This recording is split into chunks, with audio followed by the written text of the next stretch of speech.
Good evening, everybody. This is Radio Free Mormon and Bill Reel coming at you live on Mormonism Live. Good evening, Bill. How are you, RFM? I'm fine, thank you. Are you wearing a sweater tonight? I am. It's a little cold in here, so I could have turned the heat up, but then it gets sometimes too hot, and I'd rather be too cold than too hot, so I've got a little sweater on. We're that time of the year where it's really cold in the mornings at Cedar City. It was cold today, though, but really cold in the mornings, and it's hot in the late afternoons, and you can't ever get the heater, air conditioning, central air right, so here I am in the sweater vest.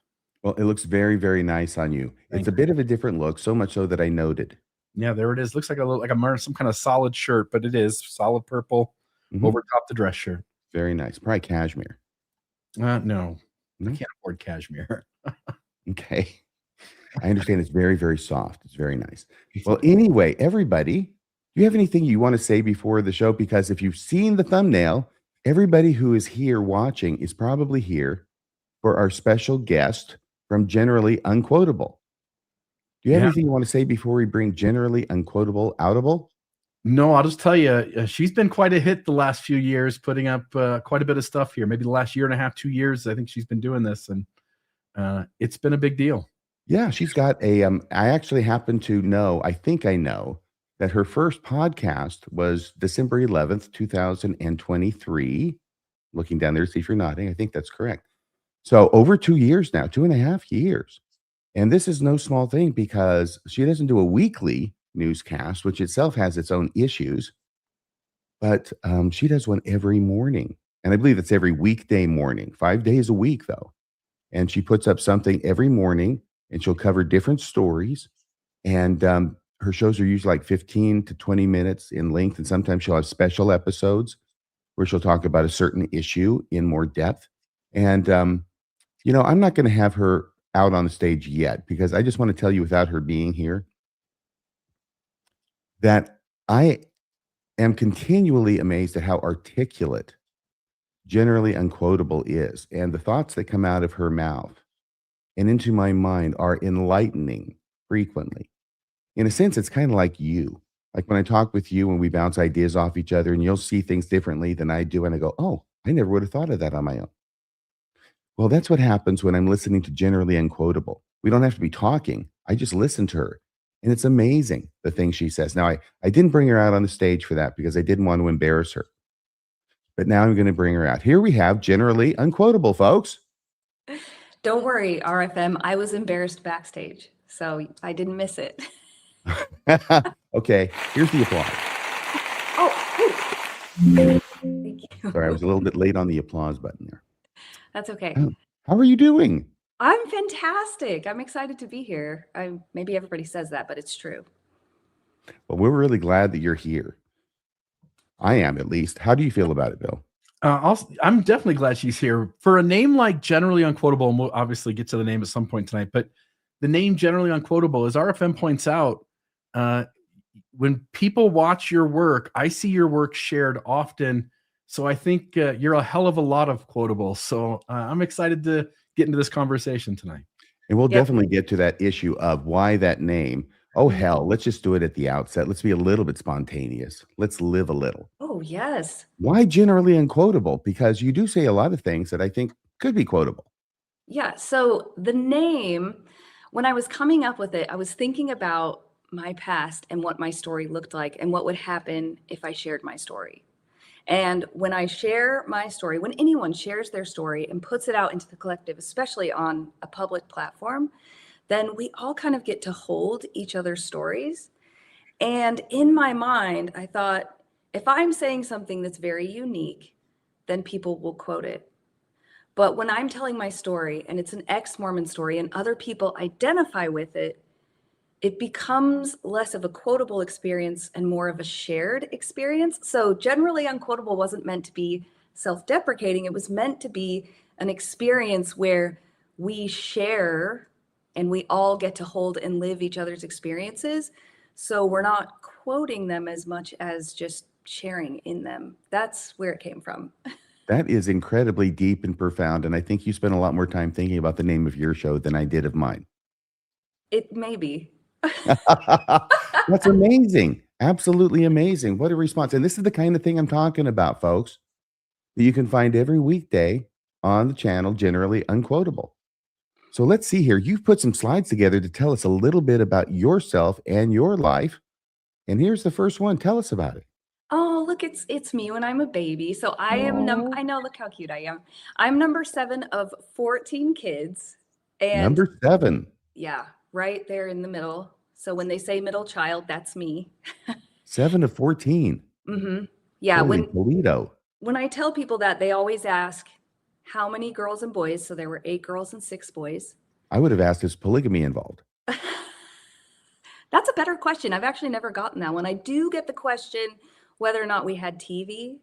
And I did not understand the implications of that until well into my teenage years. I did not I know get why it now. people would ask that. Yeah. I'm in elementary school and they're like, well, did you guys have TV? I'm like, why do they always ask me that?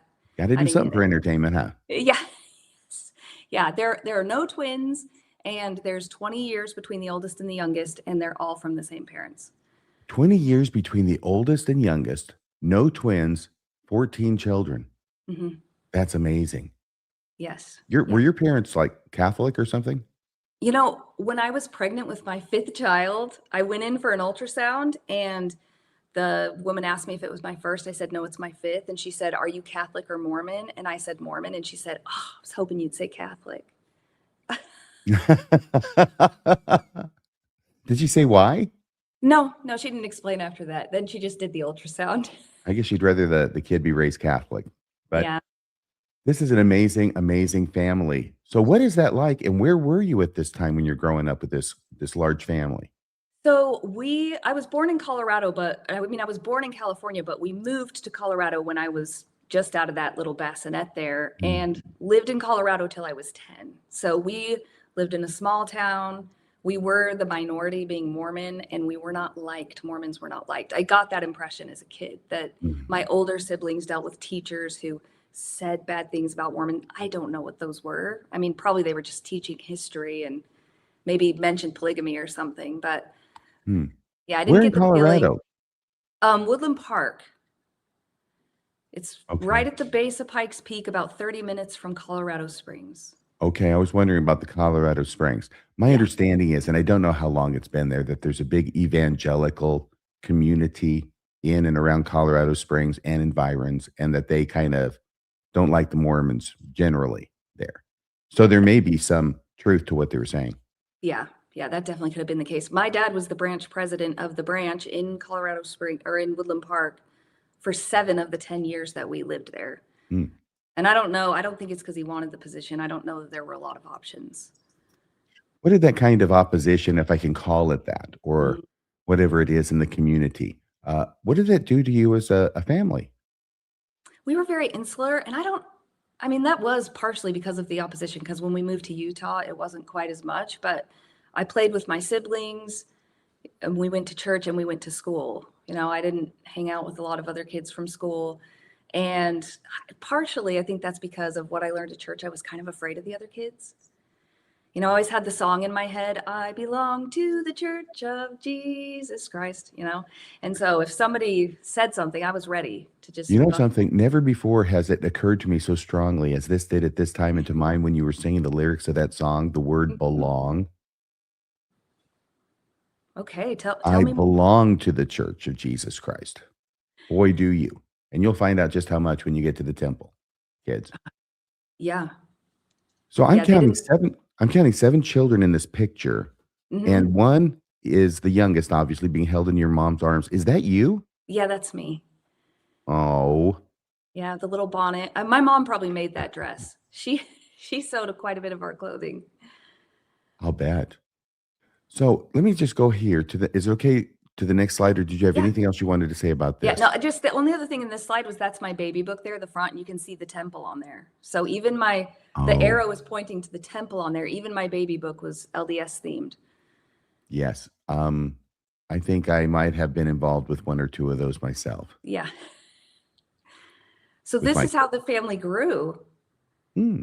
Yeah, Hmm. the denim photo that I think my mom collected denim for about 5 years before we got that photo. Okay, will you hang on just a second?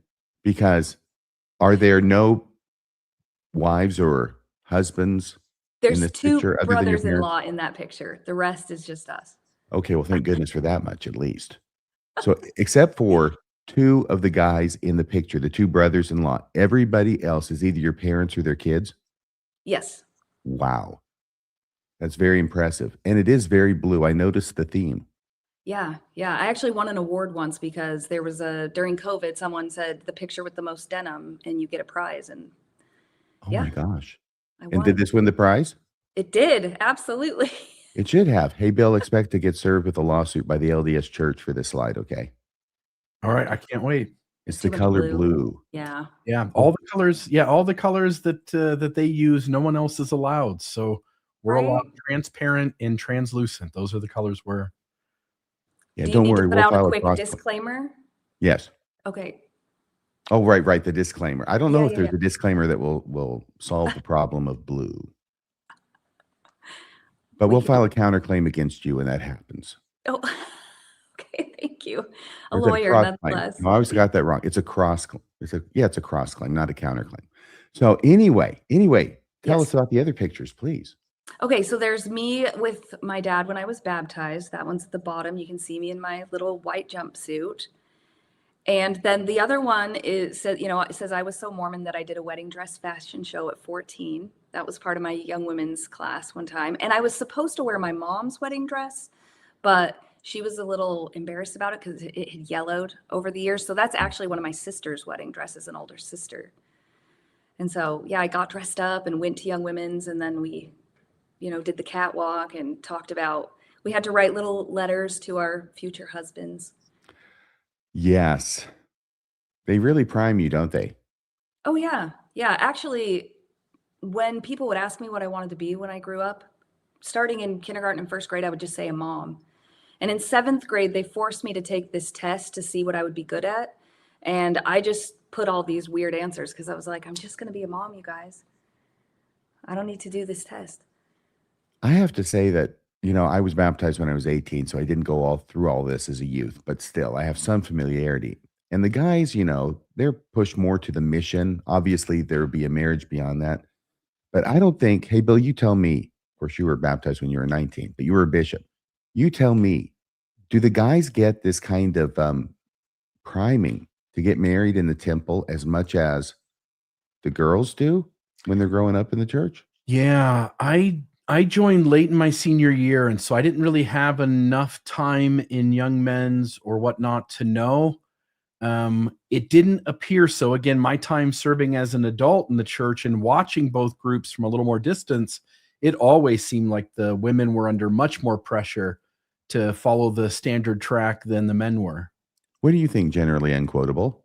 Yeah, I hear the men get it at the end of their mission, or they used to. Now they might get it at the beginning because the rules have changed, right? You're supposed to start looking for that spouse on your mission. But I think back in the day that the men got it at the end of the mission from the mission president. You've done your 2 years, now go home and get married. Yes. I want to comment on this picture on your baptism day Yeah. because that is my favorite picture of you because I love that look on your face. Now, when I was a kid, okay, I'm the youngest of 3 boys. When I was a kid, my mom used to call me her little imp. And you have a look on your face that looks decidedly impish. What do you remember what's going on there? The one thing I remember, well, I remember 2 things really distinctly from my baptism day. One, as we were driving to the church, I was like, I'm going to be perfect. I'm going to be perfect, right? Because I knew once I came out of the font, it'd be the only time in my life I'd be perfect. And then the second thing I remember was that my dad had started the water for the font in the morning and then he turned it off when we got there. I guess it took a very long time to fill up, Oh, but yeah. it was very, very deep. It was higher than they normally put it. So when I got in, the water was like just hovering right below my mouth.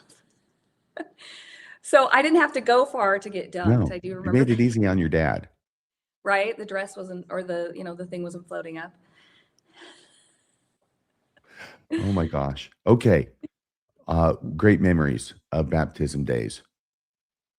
Oh, you're on the covenant path now. Yes, it wasn't called the Covenant Path then, but I got married.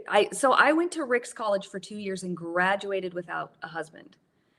And before I had gone to Rick's, my dad had given me a blessing that I was going to find my eternal companion there. Mhm. So when I went through the full 2 years and didn't have the eternal companion, I actually felt like I was all washed up. I was 20, and I just thought I didn't, maybe I wasn't faithful enough, and so the guy didn't come. So I was really terrified that I wouldn't get married ever. See your face. Did you ever think that maybe that guy wasn't faithful enough, so he didn't come? No, actually, that didn't occur to me. No, it wouldn't occur to us as a good Mormon. It's always No. our fault.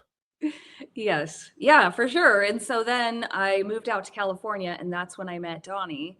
And we met, got engaged 2 weeks later, got married 4 months after that, and then had our first child 11 months after that. A whirlwind romance. Mhm. You know, he was a righteous priesthood holder. He was home from his mission. So what else did I need to know? Well, nothing really. Right. He looks very handsome. You look wonderful. You look like a beautiful couple. What could go wrong?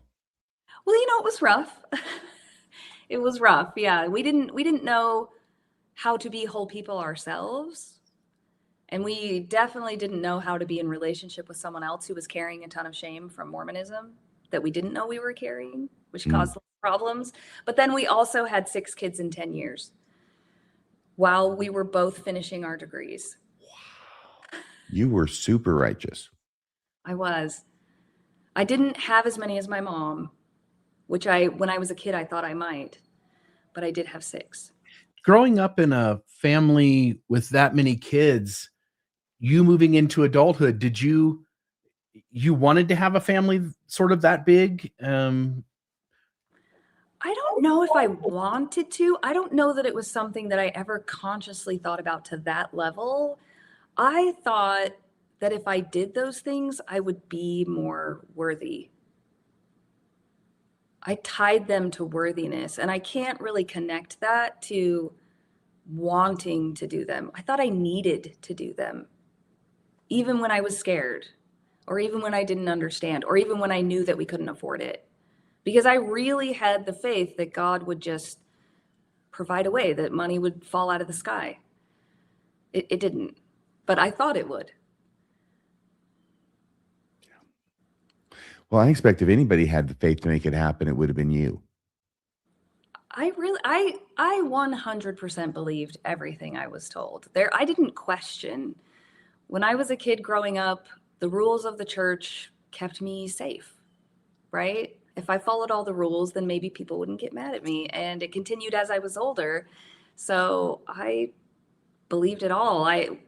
When Dottie and I were first married, when I was pregnant with our oldest child, a member of the bishopric came and extended me the calling to play the piano for Relief Society. But I didn't know how to play the piano. I'd played the violin as a kid, and I had taken very brief piano lessons where I didn't practice. But I just had the faith. So I said, yeah, of course, I'll play the piano in Relief Society.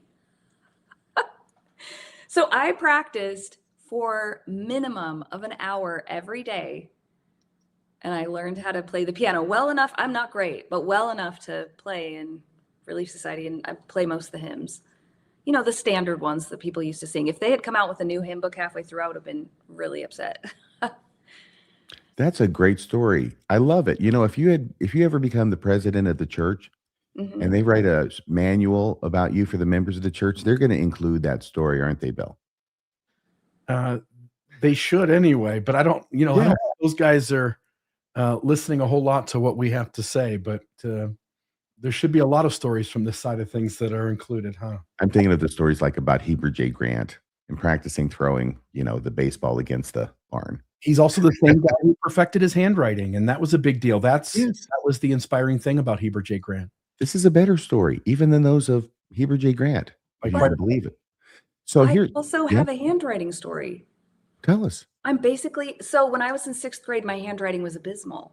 And there was this girl sitting next to me. This was in Utah. And I don't know if you know this about Utah and the Mormon influence there, but girls especially have a certain handwriting. And it's all the same.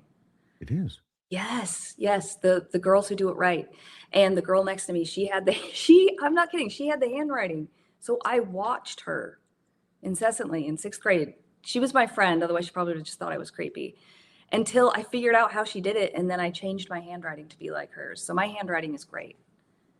So basically, you can forge checks right and left, and your friend's going to get blamed for it. Yeah. See, any story I hear, I think, how can I make this work as a criminal? Yeah. That's what I was doing in 6th grade. That was actually my goal. That's amazing. And if you're 12, usually if you're younger than 12, then you can also do whatever you want criminally because you usually can't be charged. Well, I wish I would have known that. There's a vague area between 8 and 12, at least in this state, where maybe you can be charged, but below 8, you can do whatever you want. The law can't touch you. Just letting you know, kids. Yeah, nobody told me. Oh, this is good info. No, they never tell you until you get baptized, and then you're 8 and Yeah. you say, dang. Then you call your sister a name and the whole baptism is gone. Here's a question. Yeah. Calling your sister a name, is that a reference to something that did happen to you? Oh, yeah, that's how I ruined my baptism. Oh, tell us how you ruined your baptism. Well, I went down in the water and I came out, and then there was afterwards, people congratulating me. And then in our family, we didn't go out to eat, right? There were too many of us. I'm certain it was way too expensive. But when we got baptized, we got to choose where we went out to eat. Mm. And I chose McDonald's because they had a slide there and some toys. Okay. Right. So on the way to McDonald's, I called my sister a name. I just said she was stupid. I mean, but the whole baptism was gone then. So then on the drive to McDonald's, I'm wearing this dress that's white on the top and it's black velvet on the bottom. And I'm just honestly devastated because I was like, I didn't even last a full day. Well, that perfection, it's not easy. It's not for the faint of heart, No, but there was this lesson when I was in primary, and it was called 24 Golden Hours that I had at church. And it was this kid who wanted to be so good, so they tied a little string on their finger. And then for 24 hours, they did everything right. They set the table when their mom told them to, and they were nice to their sister. And so I thought, if they can do it, I can do it, but then I'll just redo it every day. So I'll put the string. Our teacher gave us a string, and I'll put the string, and I'll be perfect. It's a great plan. Bill read a book when he was a kid too, but it was called 24 Golden Showers. Yeah, it was one of my favorites from childhood. It was a big deal for me. Yeah. Anyway. I don't know this one, but if you send it to me, I will. Let's not. Let's not. Oh my goodness. So you screwed up your perfection. You were, how long? You were less than an hour? Yeah. In the third seat back of the 15-passenger van. I can picture it like it was yesterday. And you called your sister stupid. Yeah, either that or a butler, because that was one of the words we said to each other because we weren't allowed to say but, so we'd call each other butlers. And you would get in trouble for that? Oh, absolutely. Even after you've gone all the trouble? This reminds me of a story. I don't know. I'm just going to tell it because whatever. Please. We had a family meeting one time. I was a little older. I was probably, 12 or 13. My parents gather us all in the living room, and they're very somber. And we're thinking, oh no, what's going on? We didn't have family meeting. I mean, we had family home evening, but this was a family meeting. It was different. And my mom says, your dad and I, we really want to talk to you about something very serious that's happening in the family. And so we're very quiet. And my mom says, there is a word that is creeping into everyone's vocabulary that we do not like. And, I'm sitting by my brothers. We're looking at each other. Who said it? We're trying to place blame already in our minds. And she says, I'm not kidding you, with the straightest face. She says, it's nards. And my brothers and I, oh man, we knew if we laughed, we were going to be in a lot of trouble. Oh yeah. You can't laugh. Not when your mom says nards. No. Oh, my mom. How did she keep a straight face? I don't know. I think she thought it was probably a bad thing to say. She didn't want her kids saying it. She didn't want words like nards creeping into their conversation.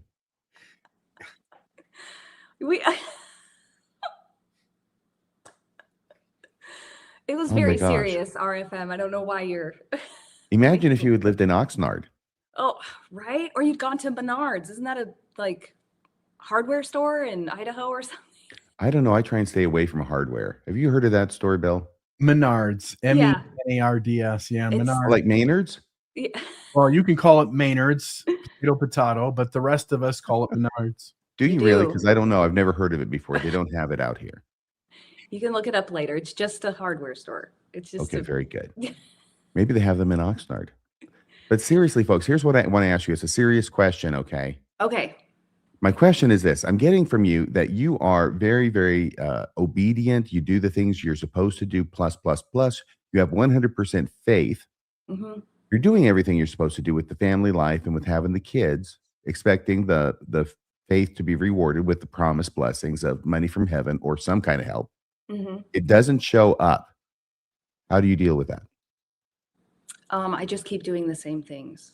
I mean, really, for years and years and years. Actually, that last picture of me there, sitting with the Book of Mormon, that's one of the original copies. It's at Duke. You can go there and Oh, request to look at it. okay. But I just kept trying because, like we've already talked about, I really thought I was the problem. So if something got hard in my marriage, actually early on when things were, I mean, they were hard from the beginning, I memorized the scripture about charity. Charity suffereth long and is kind, and anytime that something would happen where Donnie would get upset, I would quote that in my head. And I would then make a list like, here's the thing I did that upset the relationship. And so I'm just not going to do it again. So it was just this constant list making. I had all of these rules that I thought would keep me on the straight and narrow path. So the other thing I started doing, though, that really started to upset things later, but I didn't realize it was going to, was I started studying how to be a good parent. Hang on a second, because I think that's on the next slide. Yeah, so I was on the covenant path, but then, I started Parenting with Love and Logic is the first parenting book I ever read. And I didn't know that eventually would, start to lead me in a different direction other than the church. But I What just wanted happened? to be a good parent. I just wanted to be a good parent. I had 6 kids. Yes, and so you went reading a book about how to be a good parent, hmm and it changed something. Yeah, it slowly, because I wasn't studying other things. I mean, other than the church. In the last 2 years before I stopped going to church, I read the Book of Mormon 8 times in 2 years. But previous to that, I was a Relief Society president 2 times. So I was always not only studying the Book of Mormon, but lessons for Relief Society in case the teacher didn't show up. Can I And ask, why are you reading the Book of Mormon so much? 8 times in the last 2 years? I thought it would make my life easy. I mean, there are all these blessings associated with reading the Book of Mormon, right? Right?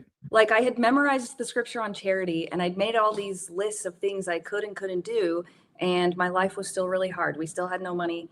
My marriage was really hard. I was learning how to parent my kids, but still, struggling through that. And the Book of Mormon is supposed to be the end all be all. It's supposed to be the thing that brings you closer to Christ and brings Right. light and love into your marriage. And I really believed that if I did that, I would change enough that things would get easier.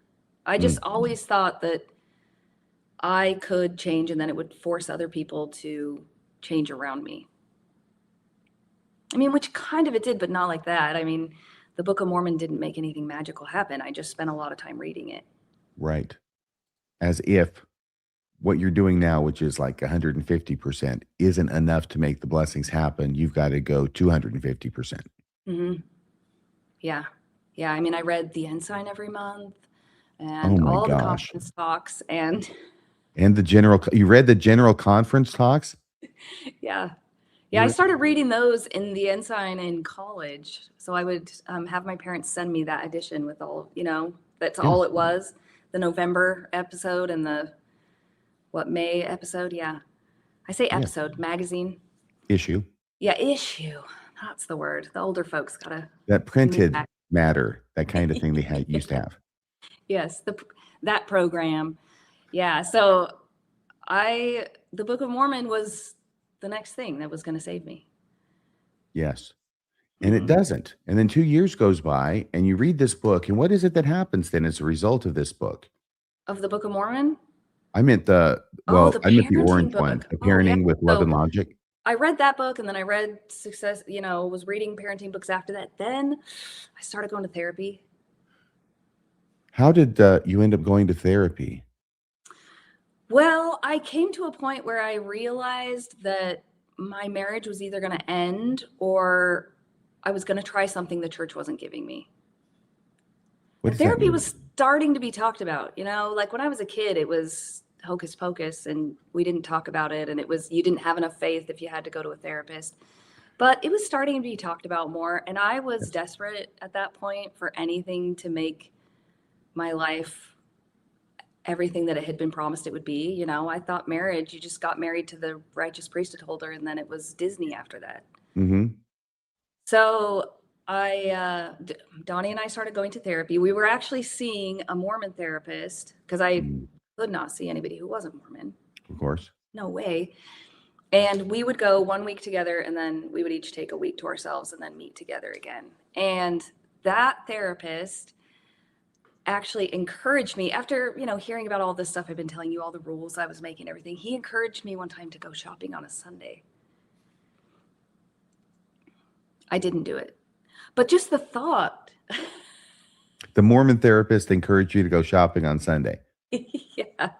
He said I needed to do it and realize that lightning wasn't going to come down and strike me down.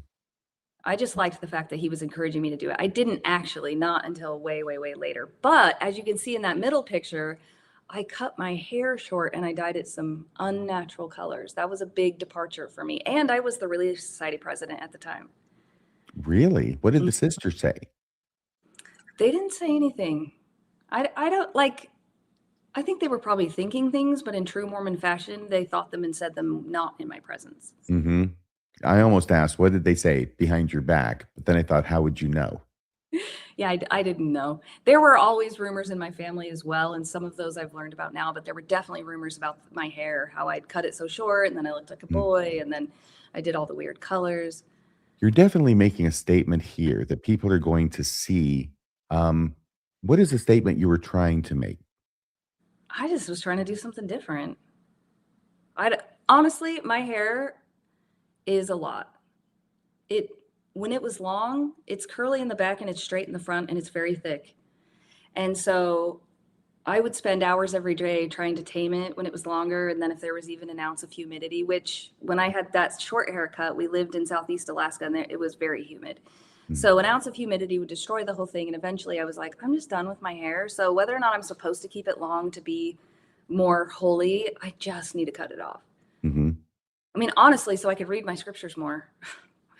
I mean, if we're being honest, that took up a big chunk of my time. And so if I could get rid of the hair, I could spend more time with my kids, learning about parenting, and then doing all the things the church wanted me to do, being the Relief Society president, studying the lessons, doing my visiting teaching, and back when it was called visiting teaching. Yeah. Was your hair color the female version of the male wearing the blue shirt? Us guys, the way we sort of signaled to the folks in the ward that I'm not exactly going to play by the rules anymore is that we put the colored shirt on and then they make up a story that means that you're a prolific, self-abuser. But it really is just your way of going I'm not doing the white shirt and tie thing, ladies and gentlemen. So how about you? Because we're in this twilight zone where it's not breaking a commandment. Mm-hmm. It's not shopping on Sunday, God forbid.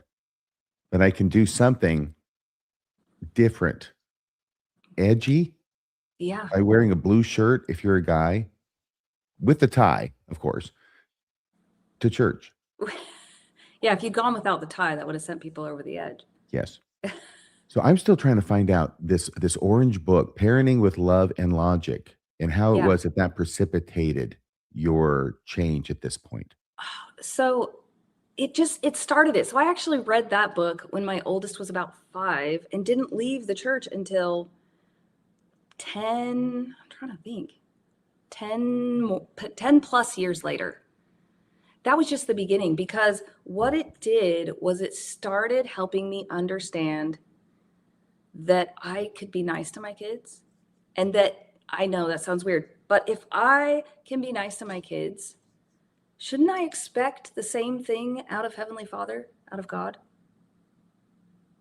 If I can parent my kids in a way that I don't have to say no all the time and punish them, and I certainly don't have to hit them or, as God would do, drown them or curse them.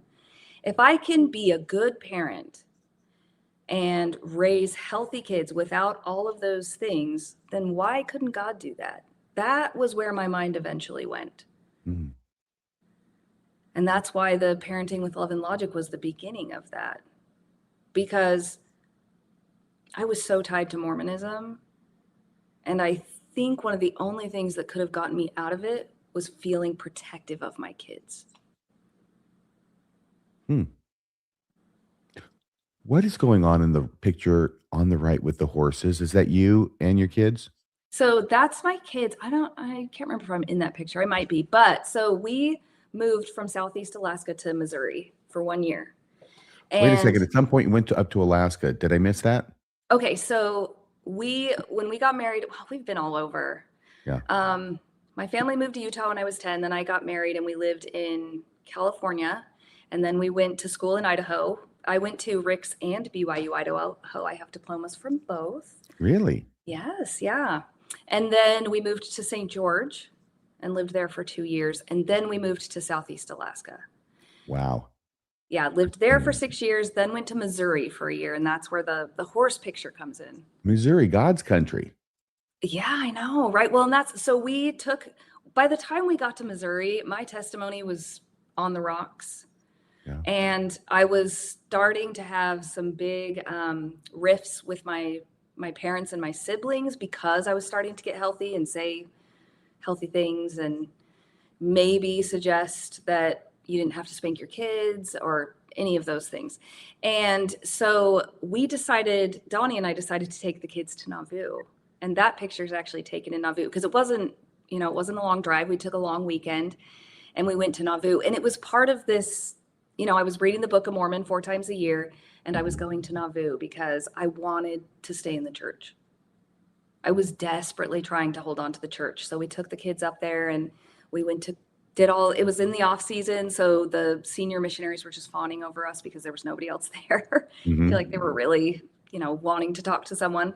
And we went to Carthage and we sat in the jail and we saw the hole in the door and talked to the kids about it and tried to have a very spiritual experience. And actually, we only lived in Missouri for 1 year. And after we moved back up to Alaska after that to Fairbanks, Donnie said, why do you think, the Lord wanted us to move to Missouri? And I told him so that I would stay in the church. So I thought it was saving my testimony to move there. And the other thing about Missouri is that the ward we were in there was a bunch of people who were just amazing, salt of the earth, quirky as all get out, and non-judgmental. The purple hair there was no big deal. And the teenagers weren't, chastised for modesty. And the people were just living their lives. They were very, very kind. If we had stayed in Missouri, I might have stayed in the church longer just because of that community sense that there was in that specific ward. Okay. That's what you already answered the question I was going to be asking, which was, what was it about that experience of a year in Missouri that you feel pumped your testimony up? It was the people. Mm-hmm. Yes. And that one visit to Nauvoo, sitting with your kids and talking about the folklore of Mormonism. That can be a very faith promoting experience. I was taught that it was supposed to be faith promoting. So that, it was sunset and we were talking about the pioneers coming across rivers. Yeah, it was very dramatic. I'm sure it's a dramatic story. Mm-hmm. And I've never been there. Oh, well, go in the off season. It's not hot and you can do everything because nobody else is there. But we didn't get to see the pageant because they weren't doing it that weekend because it was state conference. But other than that, we saw everything. Have you ever been to Nauvoo, Bill? I've been to Palmyra, Nauvoo. What is it across the water there? Iowa. You cross. Zarahemla. No. Yeah. No, you cross from Nauvoo over the water to the other LDS site. Little Rod Meldrum humor there. Yeah. Yeah, well, I got it. And all the church history sites. I think, again, grew up near Kirtland and went there a bunch of times as a young adult in the church. And I think being near the church history sites, it is a faith increasing place to be. Yeah. So can you tell us why it is you've got this little thumbnail in the bottom right, just under the horses? Yeah. So after we left Missouri, the church history Mecca, and went to Fairbanks, I purposely got a job so I wouldn't have to attend church on Sundays. Mm. So I got a job and I said, schedule me for Sundays because I Did you didn't tell want to your go. husband But this? what's that? Did you tell your husband or anybody else this, that this is No, why you're getting the job? no, no, No. of course Okay. not. I mean, we needed the money. We had 6 Sure. kids. Fairbanks is very expensive, but I got to pick my schedule. I didn't tell them that part. I just scheduled it on Sundays because I didn't want to go to church, but I couldn't just not go. And I sort of thought that because we'd lived there probably 6 months before I got this job, I thought that people would notice I was gone and they would say something to me. I really kind of wanted them to notice me. I know that's not the emotionally healthiest thing, but that is what I was thinking when I got the job. I don't want to be at church, so I'm going to get the job so I have an excuse not to be there. And maybe people will notice that I'm gone and they'll say something and they'll want to talk to me or something. It's a cunning plan. Hmm. But what I want to ask is, you're 6 months back from Missouri and already you don't want to go to church. What's going on? Well, the ward wasn't the Missouri ward. We ended up in a ward with all of the, I hate to say it, but the lawyers and the doctors and the dentists, and we just didn't fit in. We just didn't fit in. We were the charity case with the 6 kids, and we were always just barely making enough money to get by. So yeah, I mean, we just didn't feel like we fit in. There were people who were nice, but we weren't making the same friendships. I mean, and we were only in Missouri a year. We made friendships there really quickly. Mhm. So it just wasn't feeling the same. And that on top of everything else, all of the parenting I'd been studying, and I'd had the purple hair, and I'd started to learn that I could, say no to a calling maybe. And all of those things were starting to add up. And then to get to the thumbnail in the bottom Yes. corner, yeah, I had a friend recommend to me that I should listen to this episode with this guy named Radio Free Mormon That is no friend. and and Bill Reel talking about the Book of Abraham.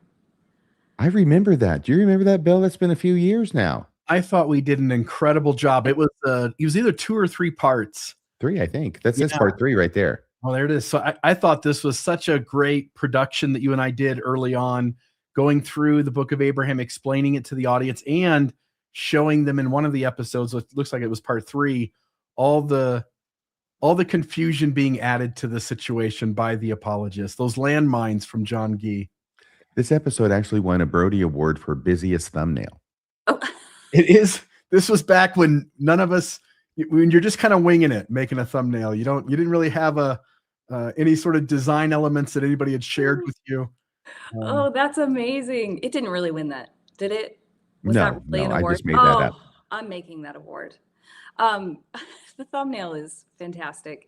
But the episode, I was taking my kids to karate, and they'd be in karate for an hour. It was about a 20-minute drive, and then they'd be in there for an hour, and then it was a 20-minute drive home. And they were kind of young, so I turned it on in the car. And then it got about 10 minutes in, and I was like, oh, I can't let them listen to this. They'll tell somebody. So I turned it off and put the kids at karate. And then I thought, you know what? I'll go for a walk. So I'm holding my phone in my hand because I haven't brought headphones, and I'm listening to this episode, and my brain is breaking because I didn't know anything about the Book of Abraham other than it's a book and we study it sometimes in church. I mean, I didn't know it was controversial. I had no idea. And I get to the end of this episode, and then I need to tell someone, but I don't have anyone I can talk to about it. So then I decided that I needed to start exercising while my kids were in karate, and I could bring headphones and I could see what else Radio Free Mormon had to say. Wow. So what did he have to say? Oh my word, he had so much to say. A lot. I listened to the Book of Abraham episode on 1 time speed, but after that I went to 1.5 times speed because if I was just alone and I was running, I was just in it.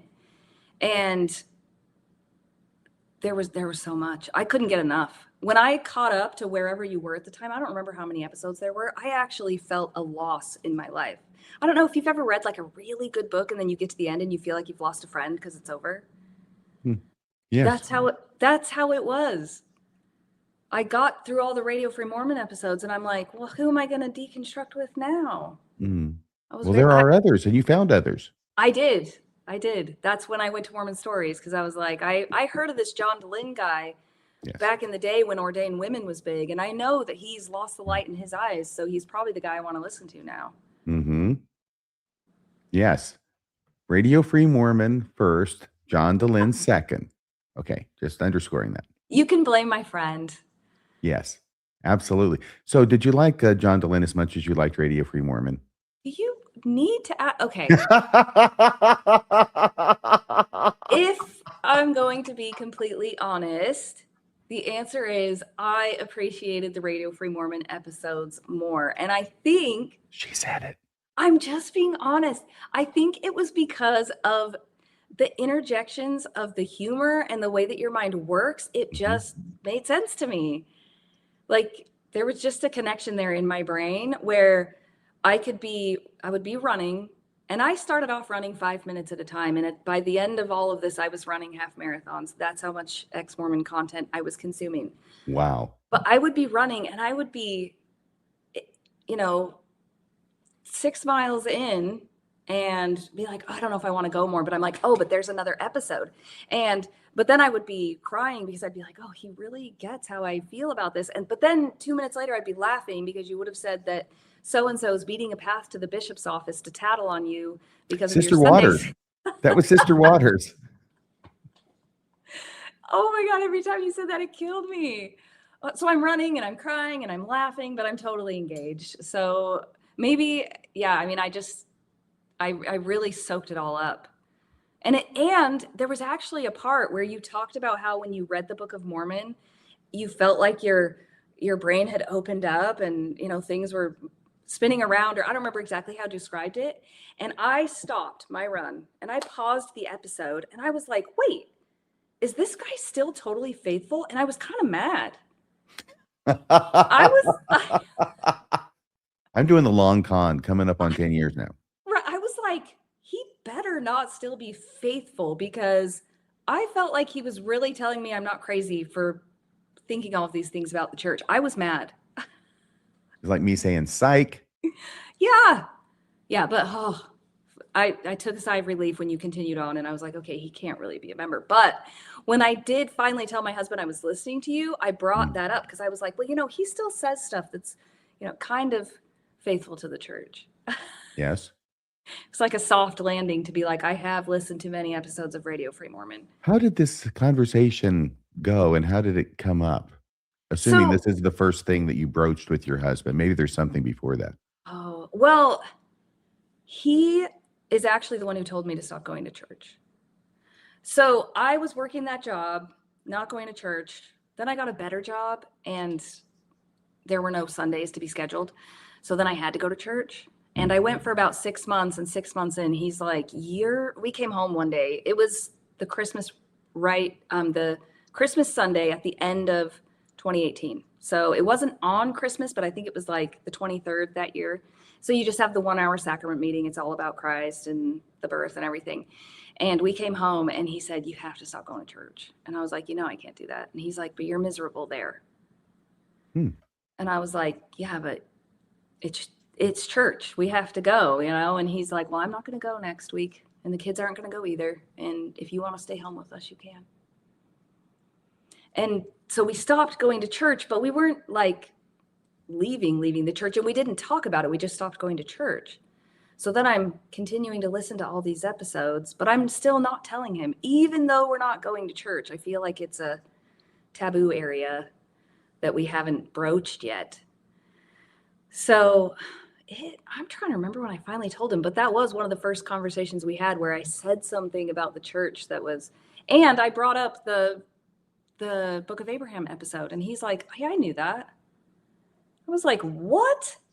Wait, you knew that the Book of Abraham was probably just made up by Joseph Smith, and you didn't tell me? He's like, I learned that on my mission. and he didn't tell me. So then I was upset at him. My upset for you liking the Book of Mormon was over, and I was upset at Donnie because he hadn't told me. I was blown away that he already knew that, but we didn't really talk about very many church things. I was pretty much deconstructing on my own. Every once in a while I'd mention something, but he didn't want to listen to the podcast, and he didn't want to talk about it too much. He just wanted to, church is over, we're just moving on. But I needed to break it down. And he did too. He just didn't know it at the time. Mm-hmm. So yeah, but you were a little what are those things they call when you put it in the wood to split the wood? A pain in the ass. Oh man, we had A to split wood maul? when I was a kid. An No, awl. the pointy thing It's a hammer. that you put in, and then you hit the hammer on it. It's not a matic. It doesn't matter, but you know what I'm talking about, right? That's what it was. Is it a maul? It's a wedge of sorts. Yeah, it's a wedge. Maybe wedge is the right name. That's the word I was coming up with, but I thought Just there was a ask- fancier word. Just ask President Monson. He would know. Wedge in the tree. If you read all those, you remember that, right? I am the gardener. Oh yeah. Oh, that's Hubie Brown. You were the wedge in Yes. there that was busting open the conversations about being out of the church and things I was learning about the church. Yes, I'm the fly in the ointment, Hans, the monkey in the wrench. Well, if you're the fly, then you're going to need Jesus of Nazareth. Very good. See, this is one of the things I like about you. You're quick and you're sharp. Now I want you to tell us about. Oh, no. This other part I think is going to be very embarrassing to me. No. So I'm just going to go somewhere. I'll take a little walk around the block. You go on for about 5 minutes and I'll come back. Is that fair? No, just sit there and turn into a beacon. Turn into a what? If you turn red from embarrassment, you just be like a beacon. Oh, I thought you said a Up in- vegan. I thought Oh, you would no. be a vegan. Yeah. I don't know how being a vegan would help my embarrassment, but I was willing to give it a try. Well, I mean, if you want to be vegan, Here, that's you go ahead. You go ahead and introduce the next slide, and then I'll click it. okay. So in the midst of this deconstructing alone, when I was running a lot, went from 5Ks to 10Ks to half marathons. There was actually a 150-day streak where I ran 6 miles every day for 150 days straight. That's incredible. It was just a way for me to try to process everything that was going on because I was getting all of this information and I didn't really have anyone to talk to about it. So I had to do something. And so I thought, you know what?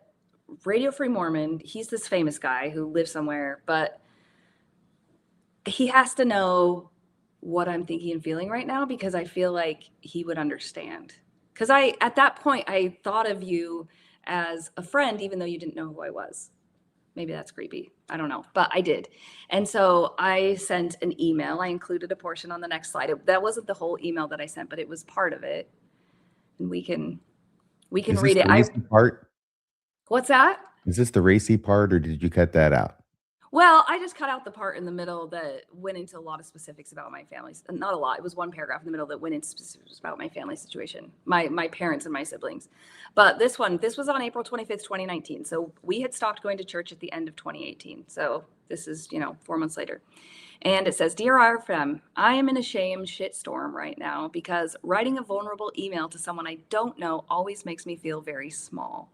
And, this isn't part of the email, but coming from a family of 14, I often just felt lost in the mix, right? So that's the kind of feelings I was having. It goes on to say, I'm going to write it anyway, though, because like so many others, I'm sure, I have to say thank you for your podcast. I started listening just a few weeks ago. I listen when I drive to and from work and when I go jogging. Today, while I was listening and jogging, I was also sobbing. Running and crying is not for the weak. Because for the first time in months, I felt like maybe I'm not alone on this faith journey / crisis / whatever. A few weeks ago, when I started listening to your podcast, it felt like a giant I'm not crazy hug. Dissecting the leaders' lies, showing how the church isn't the magical save-all that I was taught. It's been immensely comforting to hear you say things that I've thought for some time but couldn't properly voice. Today, I listened to the discussion with Bill Reel about receiving his summons to a church court.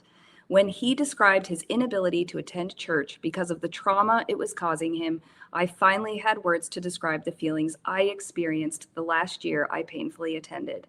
I felt such connection that another human had a similar experience to the one I'm having. It's been life-changing, for lack of a less cliche phrase, and I am glad you've been so brave to put the podcast out there. I appreciate all of your hard work and study. Keep it up. You matter to me. I wish you the very best in everything. Well, let me tell you again, thank you very much. Yeah, well, thank you. I needed the validation to know I wasn't crazy, and I needed to know there were other people, good people, who were just trying to understand the same way that I was. And that's what happened with your podcast. Well, thank you. It's an amazing thing, though. It's out there. Your experience, my experience, the experience of others, feeling crazy, and the strange thing is that what the Mormons do to you, or Mormonism does to you, is it makes you think that if you don't believe that an angel came to Joseph Smith with gold plates, which he dictated by a rock out of a hat into the Book of Mormon, if you don't believe that, you're the one who's crazy. Yeah.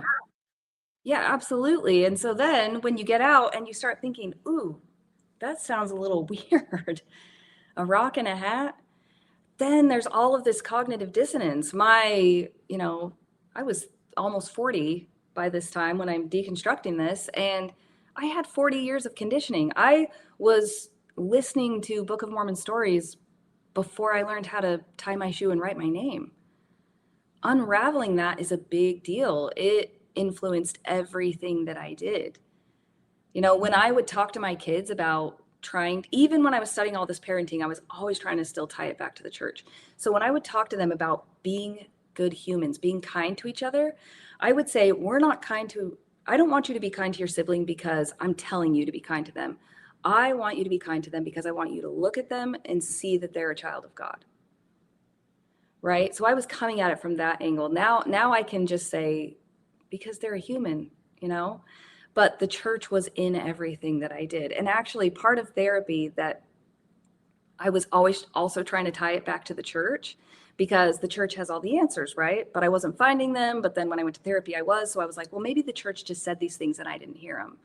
So when I heard the scripture for the first time after I'd been in therapy for a while that said, love thy neighbor as thyself, I was like, thyself. I can love myself. They have been saying that all along. I am the problem because I didn't hear it before. So it was this constant mind games of trying to fit all of the things I was learning into, about being healthy emotionally, into what the church had previously told me. Mormonism not only gaslights its members, it gets them to gaslight themselves. Mm-hmm. I was a pro. I was too. Did you ever gaslight yourself, Bill, do you think? I was just thinking about this earlier. I wrote a little thing years and years ago it was a book called The Mighty Change, The Doctrine of Christ. And I was taking Brad Wilcox and Robert Millett and Stephen Robinson stuff and trying to figure out a much more compassionate version of grace that at the time Mormonism wasn't teaching. Now, fast forward, Brad Wilcox and ends up leading to Dieter Uchtdorf saying something sort of official in General Conference that nudges the LDS Church off that direction. But I remember thinking, like, I'm not going to make it. The whole point of me thinking out all these thoughts was I was beating myself up. The church has this really high checklist. And I spent so much time telling myself stories about me that were negative, that were unnecessary, but the church had taught me to tell myself those stories. And so in my head, I thought, I'll help other people get to the celestial kingdom, but there's no way I'm going to make it. So, I'll just burn myself out, getting to a lesser kingdom, helping others get to the celestial kingdom, which is such a crazy thing to even think. So selfless of you. Well, I guess I loved Mormonism. I wanted to be in the church. I wanted to be a part of it. I wanted nothing more than it to be true. If it was true and I didn't make it to heaven, that's my fault. It's not the system's fault. That's the program that God set up, right? So there I am, gaslighting myself maybe right now. It's the rules of the game. Yeah. It is The rules of the game. game because there's always more you can do. And you know, this whole second anointing thing, which I think people are talking about way too much, by the way, because I don't think it should be talked about. But as long as we're talking about it, I want to say that people are down on that. People are generally down on the whole second anointing thing because, you know, it gives you what is it? The MasterCard to do whatever you want, commit whatever sin, you know, you're going to heaven. Okay.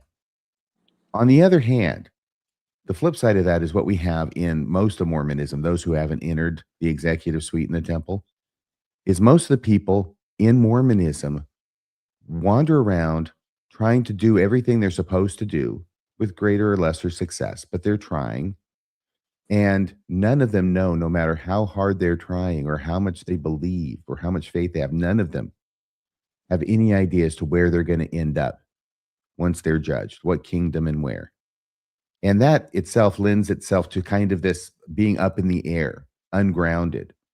And I don't know if it's by design, but I think it's able to be taken advantage of effectively by leadership. Yeah, because then they give you these tiny little breadcrumbs, these little glimpses of like, you might be worthy right now in this moment, maybe. Mm-hmm.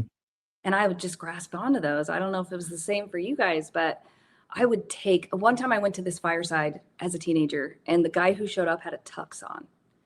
And he got up there and he said, you know, I was going to wear my suit tonight, but I really felt like the Spirit wanted me to wear this tux because this crowd is at a higher level. And he taught us that if we felt the Spirit, that also meant in that moment we were forgiven. Right. And I was like, oh, maybe I have a chance, you know. And then 10 minutes later, he said something else. And I was like, actually, just kidding. No, I'm the worst. As long as you kill yourself while you're feeling the Spirit, you're good to go. But you're right. This example that you give and you gave earlier, I think highlights it, which is baptism. Mm-hmm. It's the only time in Mormonism, it's the only time you know that you're sinless. So if you were to die or if the guy who's baptizing you holds you down a little too long while you're being baptized, then you're going to go to the celestial kingdom because you got no sins whatsoever. Mm-hmm. Yeah, when I was a kid, the guy across the street from us was not a member, and he was a heavy smoker. And then just a couple months before he was going to pass from, I'm guessing, lung cancer, he got baptized. And I was like, why can't I just do that? You know, I'm 7. I'm watching them hoist this guy out of his wheelchair into the font and then back up, and he is just, you know, white as a ghost and very thin. And I was jealous of him. I was like, I just want to live my life, and at the very end, I want to get baptized and then just, you know, be done. Have we all had that thought at some point or other as Mormons? Immediately to chastise ourselves and understand that no, because we know it's true, so therefore we've got to do it our whole freaking life. Right? What a blessing to be born into Mormonism. A blessing Bill and I were both spared, and yet look at us. Hey, yeah. Got And us. yet, you guys got like teenage years, I guess. Yes, we did. I'm trying to fix this light so you can see my face, but it's either too bright Hmm? or not bright enough. That's okay. I'll just leave it. Okay. Yeah, lucky you. You got to be a teenager without, like, you didn't do a wedding dress fashion show, I'm guessing. Well, no, I did not, but I was a pretty good kid, all things considered. I mean, I Okay. wasn't like dealing drugs to other kids at school, was I, Bill? No, only one of us did that. So I didn't want to deal drugs. I just wanted to hang out with kids. It's okay. The statute of limitations is run. Now, tell us about this slide. Oh, okay. So we had stopped going to church. I was very into all the podcasts. I had probably finished your podcast at this point. And I posted this on Facebook. And so it's a montage of these guys who'd been in the news recently, Mormon bishops, leaders, other clergy from the Mormon church who had gotten arrested for abuse of children. I don't know if it was specific children, but I posted it on Facebook. And in the comments, I was putting snippets of a talk from President Eyring, Elder Eyring. I just call him Henry nowadays. Showing how we are supposed to just put the hand up and sustain, and our leaders are called of God, And how do we reconcile that? Because I was actually trying to reconcile, these guys were a bishop and then they abused a kid, but Eyring said they're called of God and that God makes no mistakes. I think one of these quotes, they're too small, I can't read them, but I think one of the quotes says something to the effect of there's not a mistake that's made. Bill practically has this talk memorized. Is there any one of those you want Bill to read? Well, isn't there one that says mistakes in it? It's very small for me. I should have made them bigger, maybe. Well, let's see here. I was going from the bottom up. Oh, yeah, it's the first one. It's at the end, though. That was the problem of the quote on the first one. For instance, it takes faith to believe that the resurrected Lord is watching over the daily details of his kingdom. So if you don't believe that, you don't have faith. It's on you. Yeah. It takes faith to believe that he calls imperfect people and child molesters into positions of trust. It takes faith to believe that he knows the people he calls perfectly, both their capacities and their potential, and so makes no mistakes in his calls. Period. End of quote from Henry Eyring. I think there's like October 2017 General Conference or so. Oh, I should have put the reference on there. But yeah, I mean, you can look it up from that quote. But I had listened to that talk when it was given, and I was still a semi-faithful member. But then seeing the guys get arrested for sexually abusing children while they were bishops, and then pairing it with that talk, it had a whole new meaning for me. So I posted the first post on Facebook, and then in the comments, I was putting portions of that talk while I was bantering back and forth with people, because I still had a lot of people on my Facebook list who were people who had gone to church with. And what happened was, about a week later, the bishop texted not me, but Donnie, and asked if we could come in to meet with him. He said, I need to meet with you and your wife. And so Donnie's like, the bishop needs to meet with us. We hadn't been to church in a while. And so I was like, yeah, sure, I guess. I mean, I don't know what he wants. So we go in there and he starts talking about this Facebook post. And mind you, he doesn't have a Facebook. So I know as soon as he starts talking about it that somebody has ratted me out. Because he's not a social media guy. And he was actually a pretty nice guy, but pretty quiet, somewhat awkward. And I could tell this whole conversation was he didn't want to be having it. I bet I know who did it. Who? Sister Waters. Yeah, she beat the path right there. Mormons are such stool pigeons. Right to the bishop's office. Yeah, somebody told on me. And I told him, I said, I was posting conference talks, and they had sent him screenshots. So he'd seen exactly what yeah, he had evidence. And he said in that meeting, he said, not only will your church membership could be in jeopardy if you keep doing this, but I'm not sure if I'll still be able to be your friend. Wow, he played the friend card. Yeah. Yeah, he said, I don't know. I mean, because Fairbanks isn't the biggest town. You run into people, everywhere you go. He's like, I don't know if I'll be able to wave hi to you if we, pass each other at Costco. No, did he really say the wave hi in the Costco? Yes. He absolutely said that. So basically, I'll have to shun you. If you don't take this down, is that what the condition was? He said, if you keep posting things like this. Wow. So he didn't specifically tell me to take it down. I mean, I, of course, got the impression that's what he needed me to do. But what I did do was I went home and I unfriended everyone on my Facebook who was Mormon. Everybody, every single person who had ever, there were maybe 2 who I knew were sort of on the fence that I left. But people who I'd been friends with for a really long time, I was like, I don't know who tattled on me, but it's not worth it. What were you feeling there? I mean, I can imagine sadness or anger being sort of prominent, but what were you feeling there? And maybe articulate for the audience what that feels like to somebody to have people going behind your back and, tattletelling to the bishop instead of just being a grown ass adult and saying, like, knocking on your door, making a phone call to you and saying, hey, can we talk for a few minutes? Like, here's what happened. Mhm. This is how it landed for me. You know what? I felt like I was 5.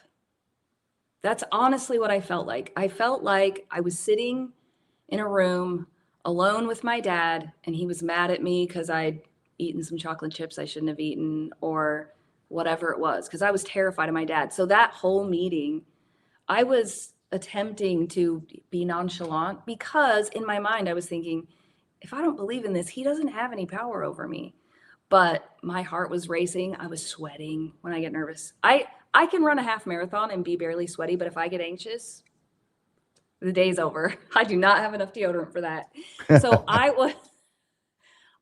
was terrified. You know, my body was shaking, and I felt like he held all the cards, even though in my mind I knew he didn't. But he was a man in a position of power, and in my life, that person had always been the person who I just do what they say. I don't ask questions. I don't turn down callings. I do what they say. So even though he was a fairly gentle guy, and we had been friends, our families had done stuff together a handful of times, I was terrified. I felt scared. It sent me way back. I felt like I was a child. And by the way, I just want to say that you can always tell a person's a true friend when they say they're not going to be able to wave at you if you keep criticizing the church on your Facebook page. Yeah. Yeah. That's the mark of a true friend. The truest. So what At happened at this Costco, meeting? at Costco, no doubt. At Costco, Yeah. because that's where everybody bumps into everybody. It actually, yeah, if you're in Fairbanks. Yeah. Yeah. So what I didn't realize at the time, I actually read this years later, where if they're going to excommunicate you, they're supposed to give you like a warning. Bill, did you run There's across supposed that to as be a a meeting bishop? to discuss stuff with them, their concerns. What is it, Bill? Okay. So I hear the question is, did I get warnings about what I was doing rather than just sort of a direct interjection of discipline of some sort? Is that what you're... Well, is that the protocol?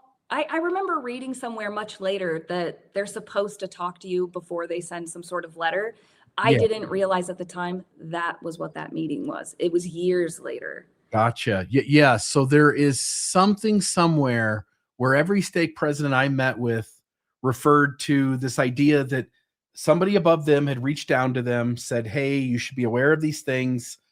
Sit down with Brother Reel. We, basically try to save his soul in some way. But I was lucky that my first stake president in Santa Clara, Utah, just he saw me as nice. We had a common friend, the Bloxham family, the common friends, and he really didn't want to give out discipline. So he was so gentle. And even the next stake President Carnevale, who was the one who ended up excommunicating me, went so slow on the front end of even wanting to reach out and talk, and had several meetings and was very gentle.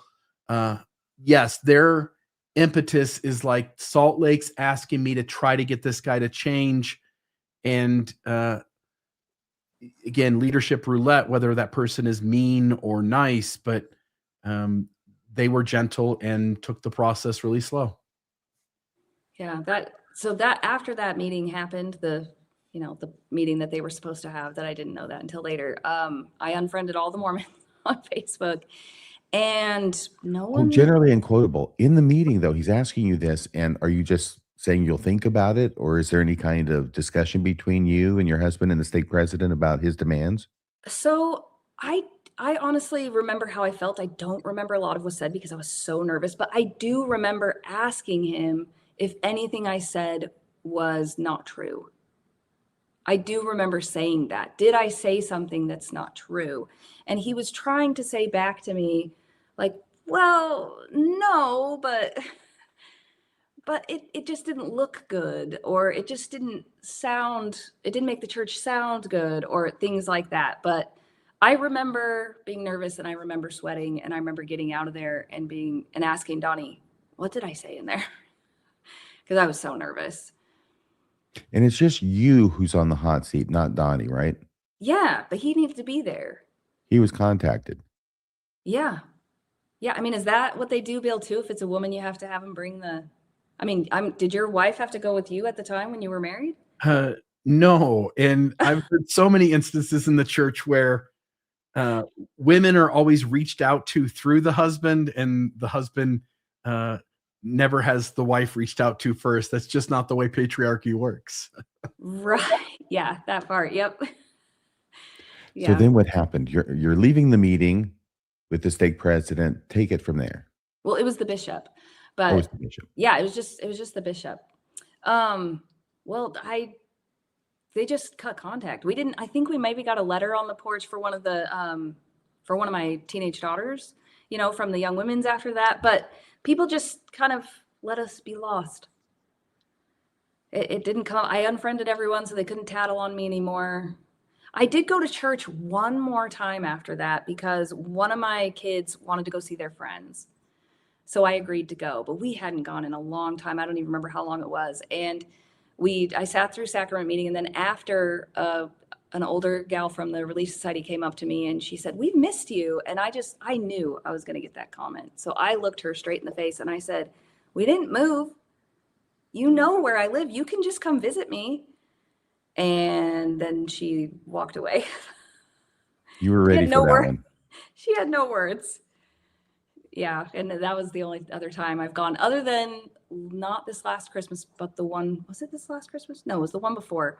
I went and sat through a sacrament meeting just to sing some Christmas hymns at a random ward here in Texas. It's not the ward we're assigned to, but we're not assigned to any ward. Our records are in no man's land. I went from thinking that my deepest friendships were with members of the church, and then I pulled away from the church, and they pulled away from me, and then I'm kind of alone out there with two exceptions I've talked about before, but by and large, I became radioactive, and I realized that the friendships I thought were the deepest were actually the shallowest. Hmm. Yeah, if I couldn't talk about the church, we didn't have anything in common. Right. Yeah, And talk about the church in the right way. but yeah, I could talk a lot about it. I learned a Mhm. ton. They didn't want to hear about that stuff. No, well, and by this point, I had a big rupture in my family with my parents and siblings as well. So when I stopped going to church, it was kind of the straw for a lot of the people in my family because I had already been getting healthy. I already had the purple hair. I had gotten one little tattoo at that point, this one here that says loved.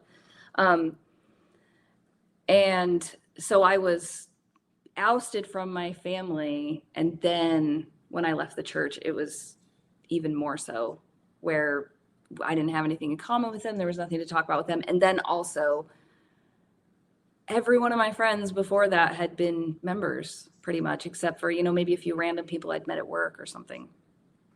So yeah, it was lonely. It was lonely. You can see why a podcast that makes me feel like I can stay alive is really important. Yeah. What happened next? So, man, to get me to my podcast. Oh, okay.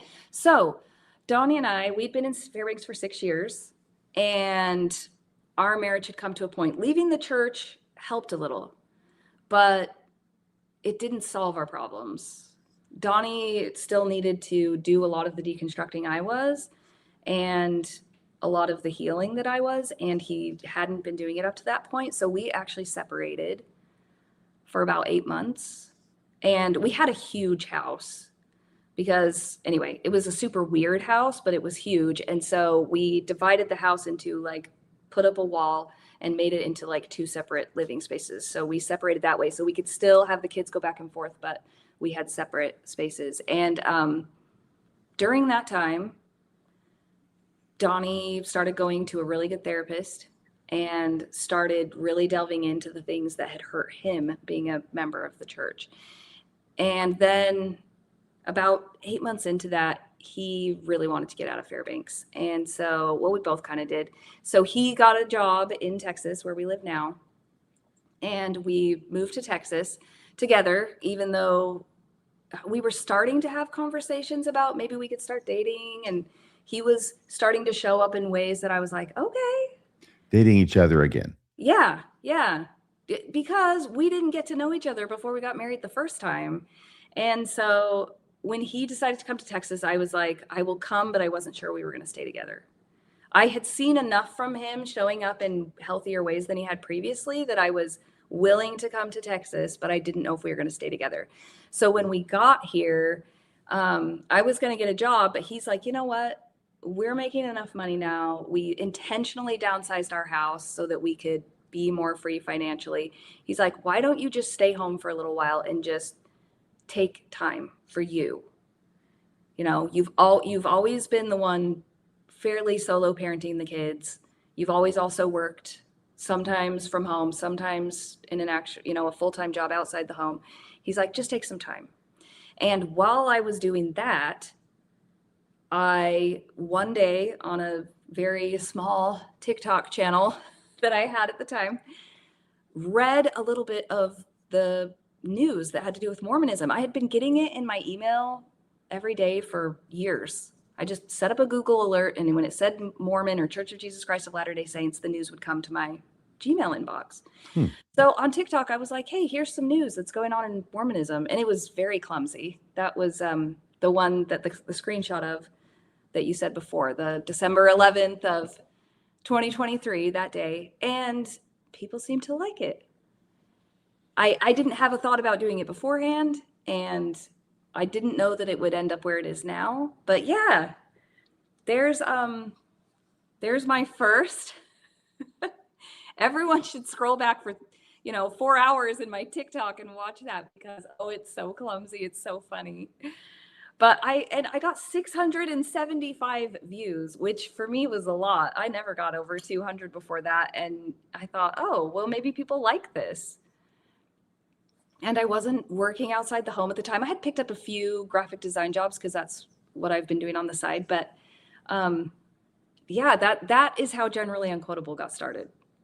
On a whim, one day I sat down and read some news clumsily. On behalf of GeoPlanet Jane, I've got to ask, do you know Hannah Stevenson? I'm going to need more context than that, maybe. Well, it's GeoPlanet Jane's niece. Right? I hope that helps. Maybe she'll message me and I can get some more context, because I've lived in so many places. Maybe if I have a place, then I can remember, tie it together. So you were doing a podcast before this about something else. No, I just had a TikTok channel, and sometimes, so I was reading Luna Lindsay Corbden's book about how Mormonism's a cult. What's it? I want to say Combating Cult Mind Control, but that's Steve Hassan's book.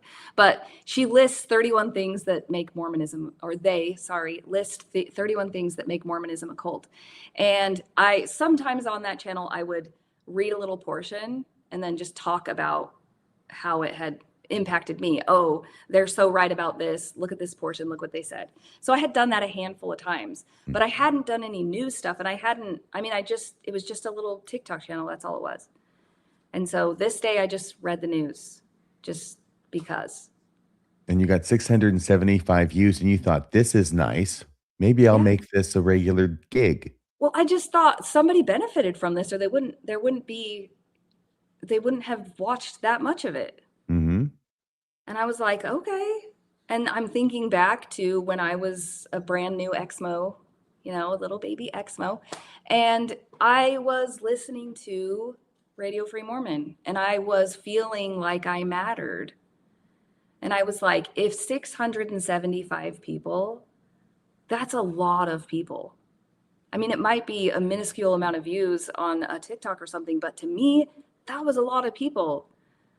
And I was like, if even one of those people today thought I'm not crazy, then that was worth it to me. So the other thing on this slide is some of my own art. So I actually have a degree in art.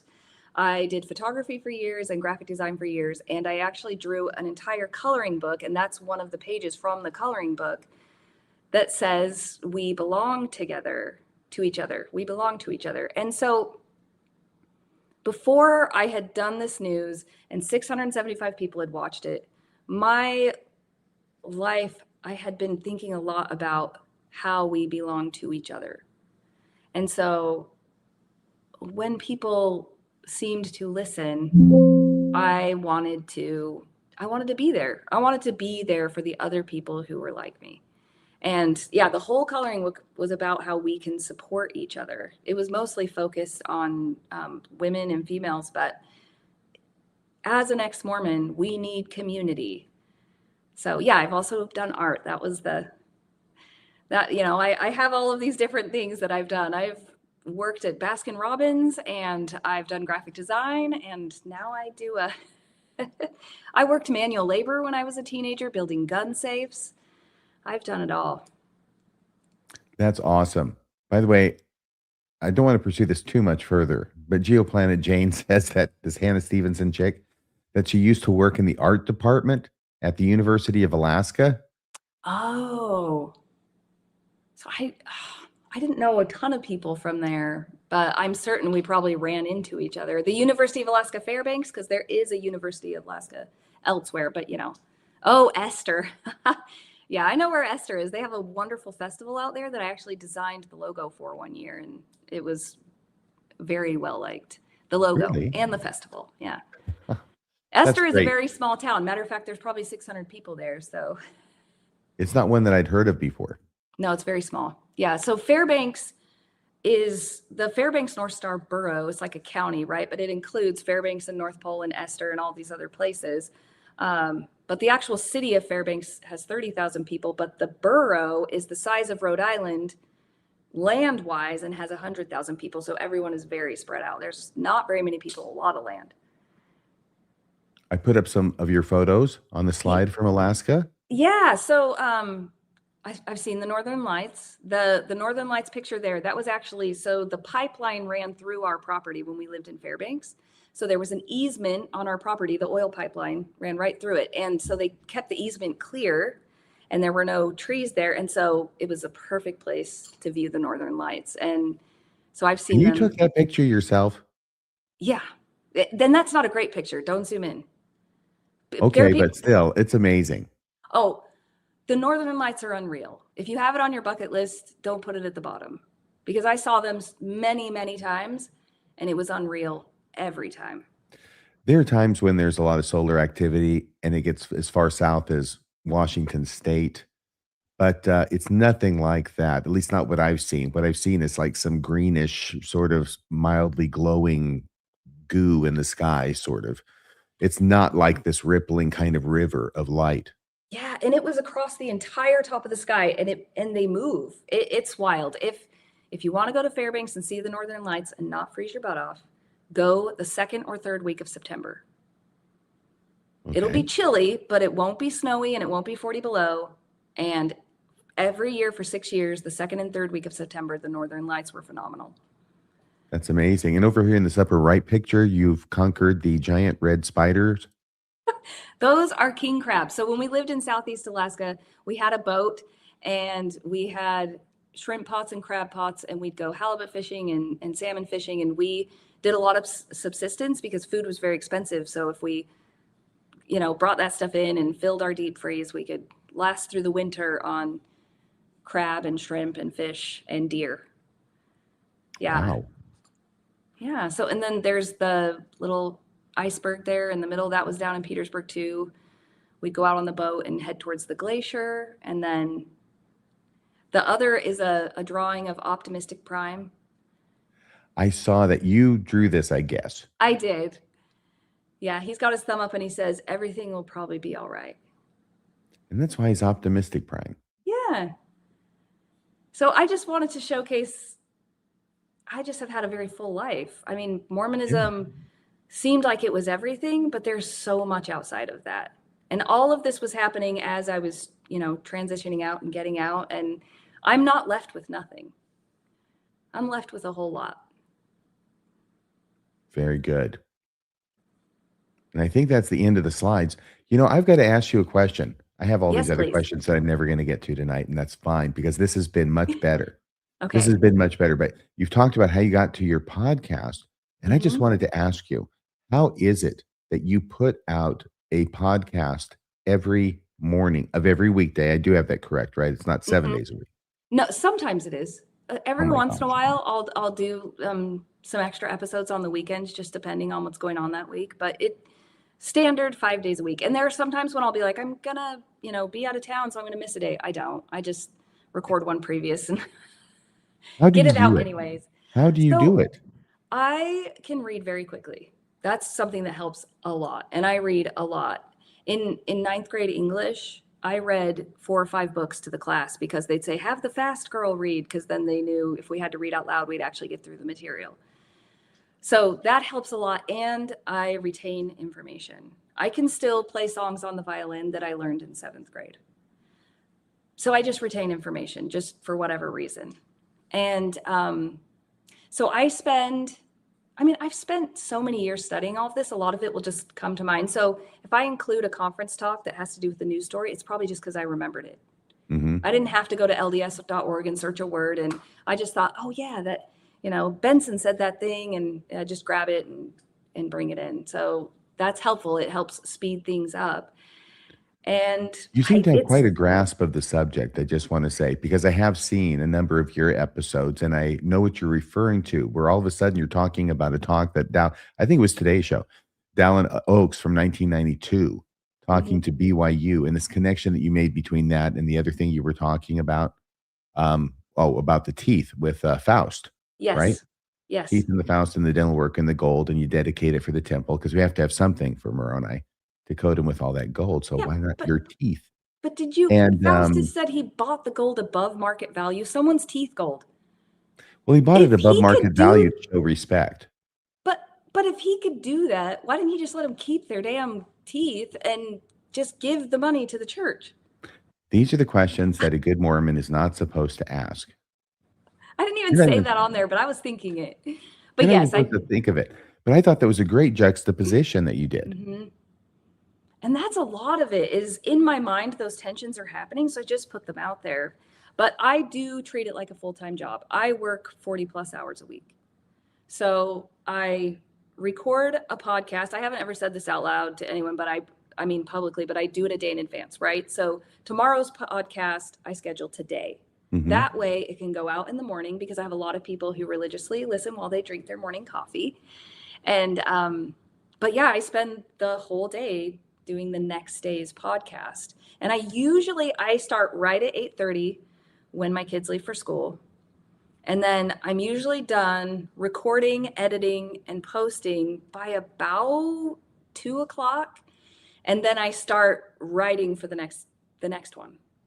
So it's just a continuous, and I have, screenshots of the stories that I've seen and they're all lined up, and I see one and then it leads me to something and I kind of let it go where it goes. Sometimes I'll have things where I think this is going to be so important to talk about, Mhm. and then I never talk about it.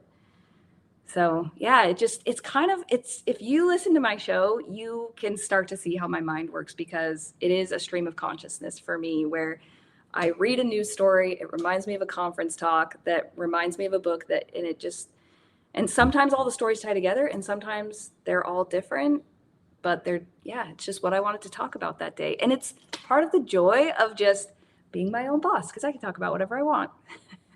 It sounds wonderful, but I do have to ask you this question. Sure. How do you get to sleep at night? I would You know think that what? so many thoughts would always be running through your head.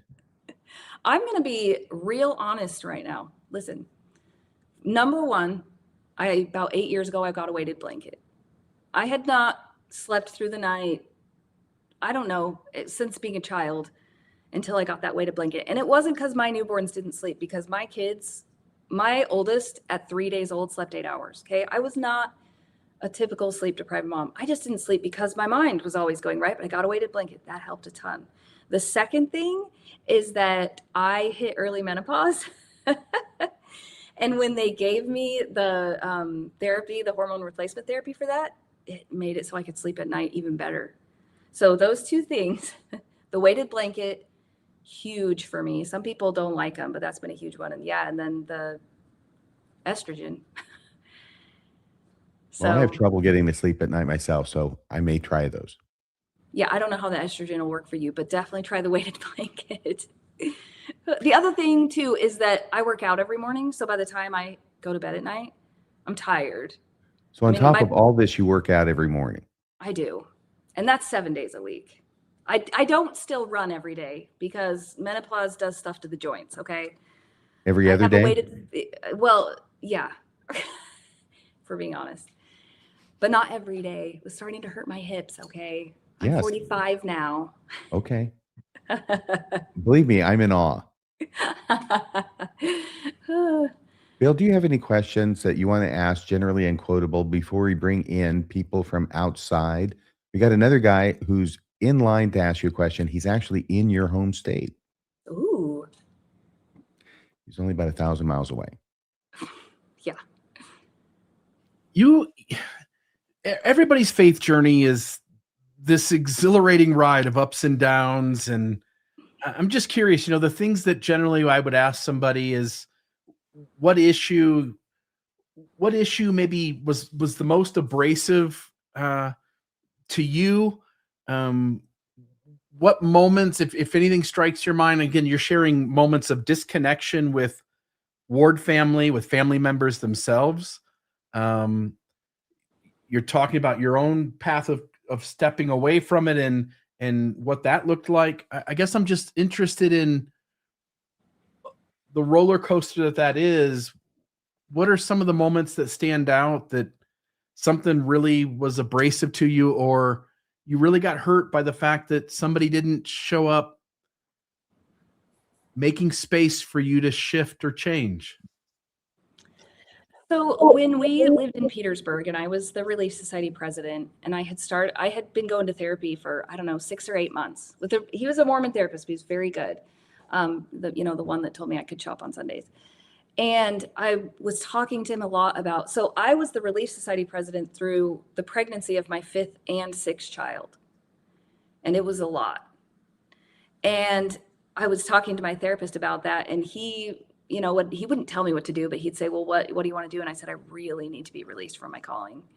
And so I went to the branch president, which was terrifying, a male in a position of authority. Plus that was an even smaller town. And he also held sort of an authority position in the town. And I told him I need to be released. And he didn't acknowledge that I could feel that way. He just said, you know what? I need to go and I need to think about it. Let's meet again in a week. So we came back in a week, and he said to me, I had a conversation with the Lord, and he said, you need to keep doing your calling. And it was one of those moments where I finally cared about myself enough that I said, I believe you that you had that conversation with the Lord, and I need you to know after today, I'm not going to be doing my calling anymore. And just realizing that I could be a person separate from everyone else, and that he didn't get to tell me what to do. It was terrifying, but it was one of those moments where I just couldn't sit back and do what I was told anymore. I couldn't, because I knew that it wasn't serving me. I was trying to serve everybody else, and I wasn't picking myself up in the process. Yeah, we sort of just meet a moment where it's like, I can't do what I did yesterday and before this moment. I can't do it that way anymore. A new me is here, and I have to honor myself. Yeah, because I found out about all of the sticky stuff in church history after we had already stopped going to church. That it wasn't that stuff. It was mental health things where I was learning that I could have autonomy, that I could make decisions. And for a woman in the church, that's really not something they want you to do. They'll say they want you to, but they don't. That branch president didn't give me the space to say, no, I just had to take it. Thank you. Yeah. Yeah. Well, Meggan, that's a great story. Thanks for being here tonight. We got some other people who want to come on and ask you a question. Here's the fellow who's in your home state. It's DG. You may have heard of him before. You may have seen his photograph on the wall of the local post office. It's DG. How are you doing? Doing good, RFM. Thanks for having me on. You have quite a collection of pictures on your wall. I do. I've got 3 questions, and I'll be quick about it. Oh, okay. 3 questions. Actually, 4th. What part of Texas are you in? Houston, south of Houston. Okay, so I owe Alex $5. Thanks. Question number one. Curious, did you ever reconcile with your husband? I mean, did things work out? Y'all are still together? That kind of got lost. Yes. Yes, Okay. yes, yes. Thank you for helping me wrap that up. Absolutely. He is, when I see us, I'm the me of 5 years ago is jealous of the us right now because he deconstructed all of the shame that he was holding from Mormonism. And damn, you know what? Underneath there, that whole time was a really awesome dude. That's good. Like, yeah, I, he's amazing. I like the part where you said you got to discover each other after the fact, after you left. And that's kind of my story too. I mean, married very quickly, started having a family and kids, and then realized I really didn't know my wife that well after 25 Mhm. years of marriage. But anyway, question number two, you said that while you got a job to avoid having to go to church. Mhm. And I'm thinking, for a woman that has 6 kids, how did that work out? Did they go to church? Did they keep going or did they not? Did your husband take them to church? Did someone else take them to church or they didn't go to church while you were working? So my husband was taking him to church. Really? Yeah, Oh I my. was letting him. He was allowed. He was allowed to take the kids to because it sounds like your family was the primary in your branch or your ward. Yeah, I mean that ward in Fairbanks was if we had still been in Petersburg, yes, because there were 35 people who showed up every week and we were 8 of them. But Wow. in Fairbanks, it was a ward. It wasn't a huge ward, but yeah, I mean we were a big portion. Okay. And my last question, and this is more of a news kind of item. I'm sorry, I don't watch your podcast. I think I've caught some reels maybe here and there, but Sure. so I'm going to try to jingle. I'm curious about this particular news item because I saw it and I think it was Rebecca Biblioteca that may have posted something about this over a week ago. Sure. But since you're in the know and you're the news person, um, young men's presidencies are making a comeback. Do you know about this? So yeah, I saw the article about it and it's one of those ones I have in my queue to read, but over the past couple of years while I've been doing this, so I do have access to a couple of faithful Facebook pages where people talk about these things. Anyway, I haven't seen men complain about it so much as the women. So it's been young Interesting. women presidencies who have complained that they are picking up the slack because there's not a young men's presidency. And I think that information has been getting back to the brethren in many, many ways. And they are seeing that they maybe made a little snafu in taking away the young men presidencies and putting it all on the bishop. I told my bishop off, and that was on my way out. I was his first counselor in the ward, and it was a number of items, but one of the things was, he kept. I told him when I accepted the calling, I was not the answer to his young men's problem. That the church had raised me my entire life to be a scoutmaster, and I actually had that calling when the church was still involved with scouts. But now that there's no more scouts, I'm not the solution to your young men's problem. I work, I've got my own problems throughout the week, and I can't meet separately with. And he kept hitting me over the head saying, well, your role as first counselor is you need to be heading up the young men. And I just told him off. And I said, Bishop, why would Jesus tell his one true prophet to do away with young men's presidencies? I don't understand this. But what you need to do is you need to call someone to be a young men's president. You just don't give them the title young men's president. And that's what he did. And that's what I picked up on this news thing was that's pretty much what almost probably every stake in North America, if not around the world, has done because Nelson royally screwed up, the youth programs. And, we were supposed to get this wonderful youth program that was going to replace scouting and it never materialized. Mm-hmm. But this one item I was curious about because that was a big deal with me and my bishop and my departing from the faith was, why get rid of young men's presidencies and dump all that on the bishop? And then I see that story and I'm like, so it wasn't just me. Okay. No. Yeah, I was just curious if yeah, you knew it was not just you. People have been complaining about it since it happened. Yeah. Yeah. It's interesting that you say it's the women that are making the loudest noise about it. That is interesting to me. Anyway, thanks. I don't want to take any more time. Great show. Thanks, RFM and Be Real, for having her on. Wonderful episode. Love it. Thank you so much, DG. And your absence was noticed last Friday night. I'll try to be there this week. I I promise. hope it was a hot date. It was hot, but not a date. Okay. Well, we'll find out more later. Okay. See ya. Friday, RFM. Wait for Friday. On Friday, Tux night. See ya, DG. I'm going to take you out of here. Actually, Bill is, but I keep thinking Bill's. Anyway, Bill and I have this problem is that we both want to give each other too much authority. He keeps trying to let me have a little bit more power, and I keep forgetting to use it or how to use it. Anyway, so eventually we got DG out of here. That's the important thing. Thanks for calling in, DG. You pressed the buttons? Yes. Okay. The button's about DG's gone now. Now DG's in. Now DG's gone.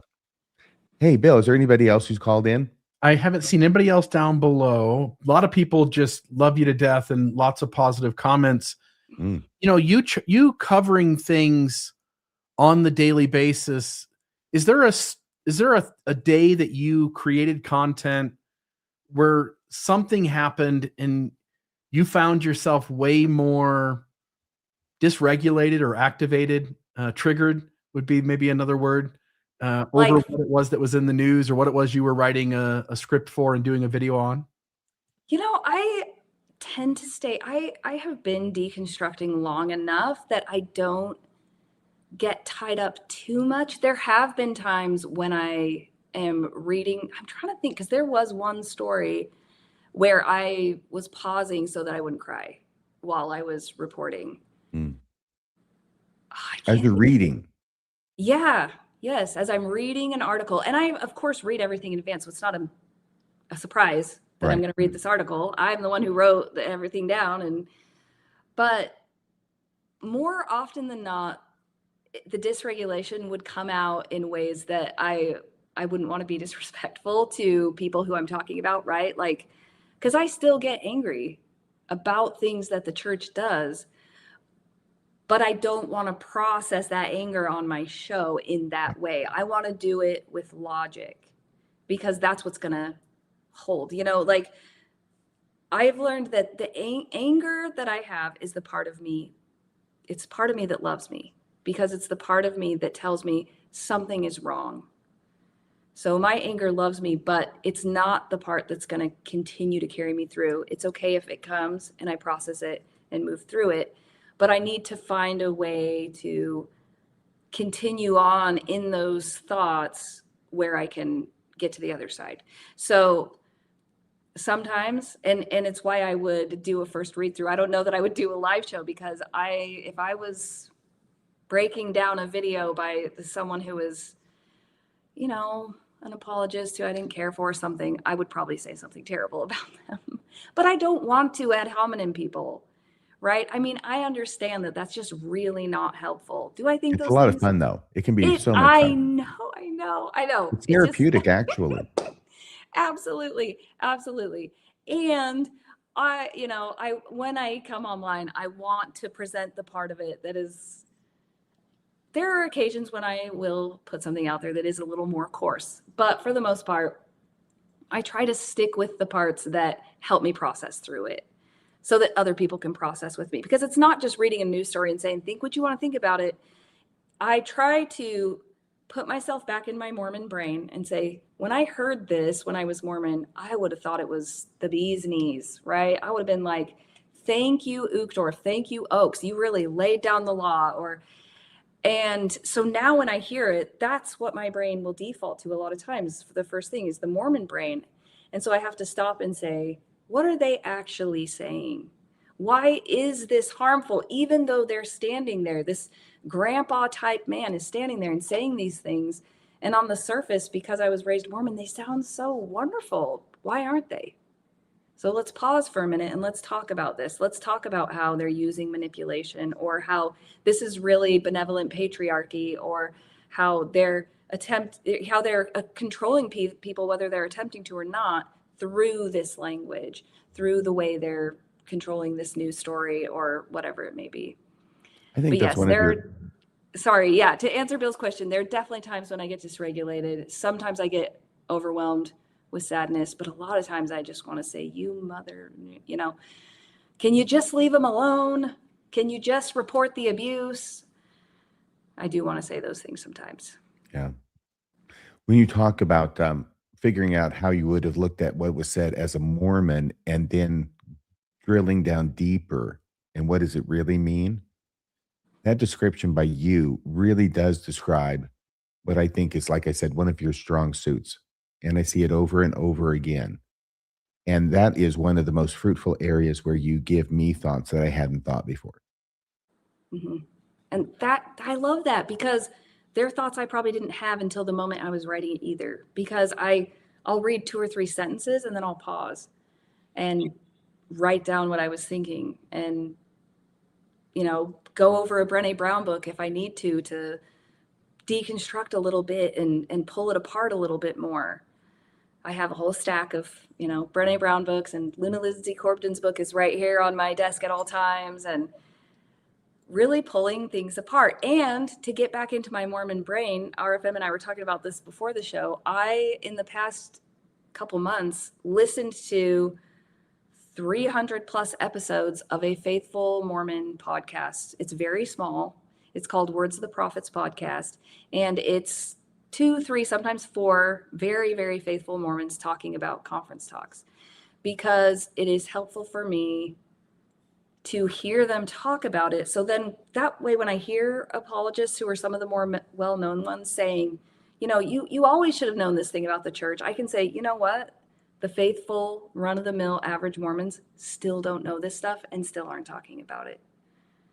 It just keeps me very grounded in a place where I know what I experienced, and there are still people who are experiencing that in Mormonism, regardless of what the apologists want us to believe or think. Yeah.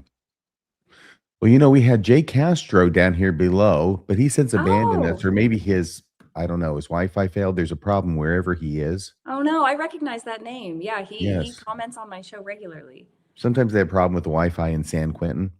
But we do have Nunya, who's present and accounted for. Nunya, how you doing? I'm all right. How are you folks? Great. Good. Great. What do you think of generally Unquotable? Is this Nunya's business? Yes. Nunya business. Yes. Okay. Just moving forward. Had to make sure. It's okay. It's all right. I have a lot of business. Okay. It's not my business. But it is business. That's right. Anywho, my big question is this. Well, it's kind of a two-parter. First part, how is your relationship with your parents currently? It is strained. So I haven't talked to them. The last time I saw them in person was 12 years ago, in 2014. Actually, one of the pictures on the slide is the big family reunion that we had in 2014. That's the last time I saw my parents in person. And I'm trying to think, the last time I talked to my parents was in Fairbanks sometime. So it would have been probably, 5, 6 years ago on the phone. So when I started to get healthy, there was a lot of stuff that happened in our family that started to split it apart. So my parents went on a mission to New Zealand to kind of get away from all that. And while they were there, I did FaceTime them one time. But my dad used to send out these, well, he still does, these daily thoughts. And they were always, he's reading the Book of Mormon. He's sending out a spiritual thought to his kids via email. And after I'd been out of the church quite some time, I just sent him an email saying, hey, can you please just take me off that list? Like, it's really hard for me to read those. And he was upset by that. So then he didn't talk to me after that. My mom said he was waiting for me to apologize for that. Is he still waiting? He's still waiting, as far as I know. Kind of what I thought would happen. I'm sorry. Is this the slide on the upper right, that picture? Is that the family reunion? That's my parents and their kids and their grandkids. And there are a few people missing, but it's a lot of people. Yeah, that was the family reunion in 2014. The second part, after your parents had realized that you had fallen apostate, was the phrase, I taught you the truth, uttered? And was it, a frequent phrase if it was? Or? From my parents? Yeah. Or maybe even family members or members of the church who may have directly been part of your education. So I had a brother that left the church before I did. Actually, 2 brothers. And I heard all that stuff about them, but I don't know that they heard it, right? So when I left, I'm certain it was being said, but it was not said to me. Interesting. Yeah. So we were very much, you tell everyone but the person. in my family. I think that's echoed in Mormonism a lot. But yeah, my family was very much that way. I mean, No, my family was very direct with it. If you were out, our mother was very much, I taught you the truth, and you know the truth that I taught you. yeah, see, I heard that phrase, but I heard it about my siblings. So Right. It feels like it's their get out of jail free card because since parents are responsible for the children and them falling apostate, it's the way they sit there and try and self-soothe. right. Well, in the family home evening manual back in the 80s or whatever, there was a quote in there that said, if you hold regular family home evenings, your children will be, they won't leave the church or they'll come back or something along those lines. And my mom is holding tight to that very tightly. Yeah, that was something I didn't really notice being mentioned, if that phraseology happened during your Mormon Stories episode and earlier during this episode either. So I figured it'd be a good question to ask because I'm pretty sure quite a few other people out there have heard that phrase or phraseology or some variation of it put at them, especially if they were born in the covenant. Yeah. Well, my mom did say, I do remember her saying I did everything right. She didn't say I taught you the truth, but we never missed a family home, literally never missed a family home evening, never missed scripture study, had scripture study in the morning and again at dinner time, had family prayer no matter what, went to church at home on vacation, did not skip. Well, you got to wonder because what's going on in your mom's mind? Because if the church is true, her kids are not leaving. Right. Yeah. Or it's possible that her and your father, in their minds, did not do enough to ingrate the truth enough into you. Yeah. That's why the Yeah. response Which can lead can to be, I told Yeah. you, I did nothing wrong. Yeah. Brigham Mhm. did nothing wrong, and neither did I. When I get to that place with my parents, that's when I can have compassion. Growing up with the parents I had was really hard. But when I can see them as a parent just wanting the best for their child, and they think that's the best, right? Right. Yeah, then I can get to a place of compassion. It doesn't happen all the time, but when it does, I just feel a lot of empathy for them. Like I wish they didn't have that pressure for us to be a certain way so that they could just love us and so we could have a relationship. The Well, church is supposed to bring the families together, but it doesn't seem to be working out in this in the instance. church, your children are part of how you present in the church, and what they do reflects directly on the parents. So Yeah. it's part of how strict they are with youth generally. Mm-hmm. Because you always knew about the parents who were lax, and you may not be able to go hang out with those kids because they weren't strong enough in the faith, their parents, which means their kids are going to fall away. Mhm. And it might be that the parents will too eventually. Mm-hmm. Yes. Well, in this case, we can only hope. Yeah. Hey, Nunya, thank you for calling in. Appreciate it. Yeah, thank Not you. a problem. Thank you for having me. And thanks for the question answer. Mm-hmm. You bet. Talk to you later. Later. Bye-bye. Okay, so now we've got Anaheim 123 is calling in. How are you doing? The cat's got their tongue. Or maybe they don't know why. Some sort of lag. I can't hear RFM. Oh, okay. Count Well, yourself blessed. can you hear me? Okay, I'm just gonna ask my question. I had asked you for advice, and you recommended me a few books, and you told me we don't have to do this alone, and that was really like.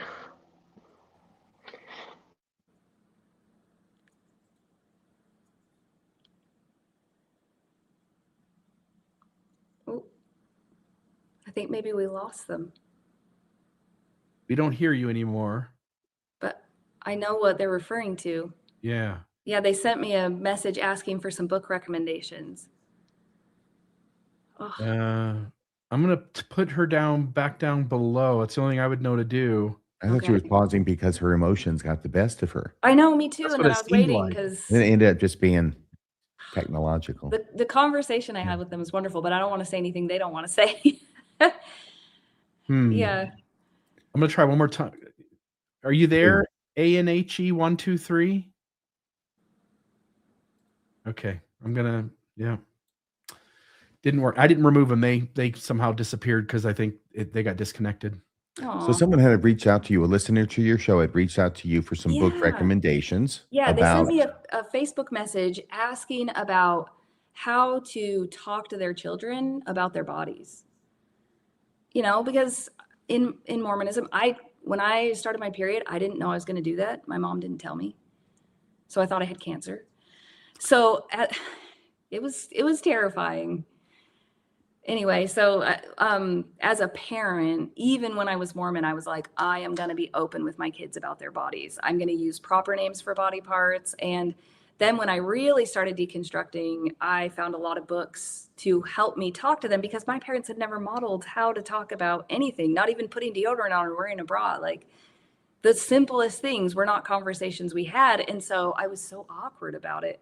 So I read a lot of books. So I recommended them to this person so that they could have some tools to help them talk to their kids just about their bodies and growing up and how they change and dealing with sexual thoughts and what's appropriate and how to become a human and become an adult and do all the natural things that Mormonism made really uncomfortable or even scary. And it was awesome. We just had a conversation. They're like, well, I didn't know if you'd even respond. And because of my lived experience, I could say, look, here are 6 books I have on my shelf right now that were key in this part of my life.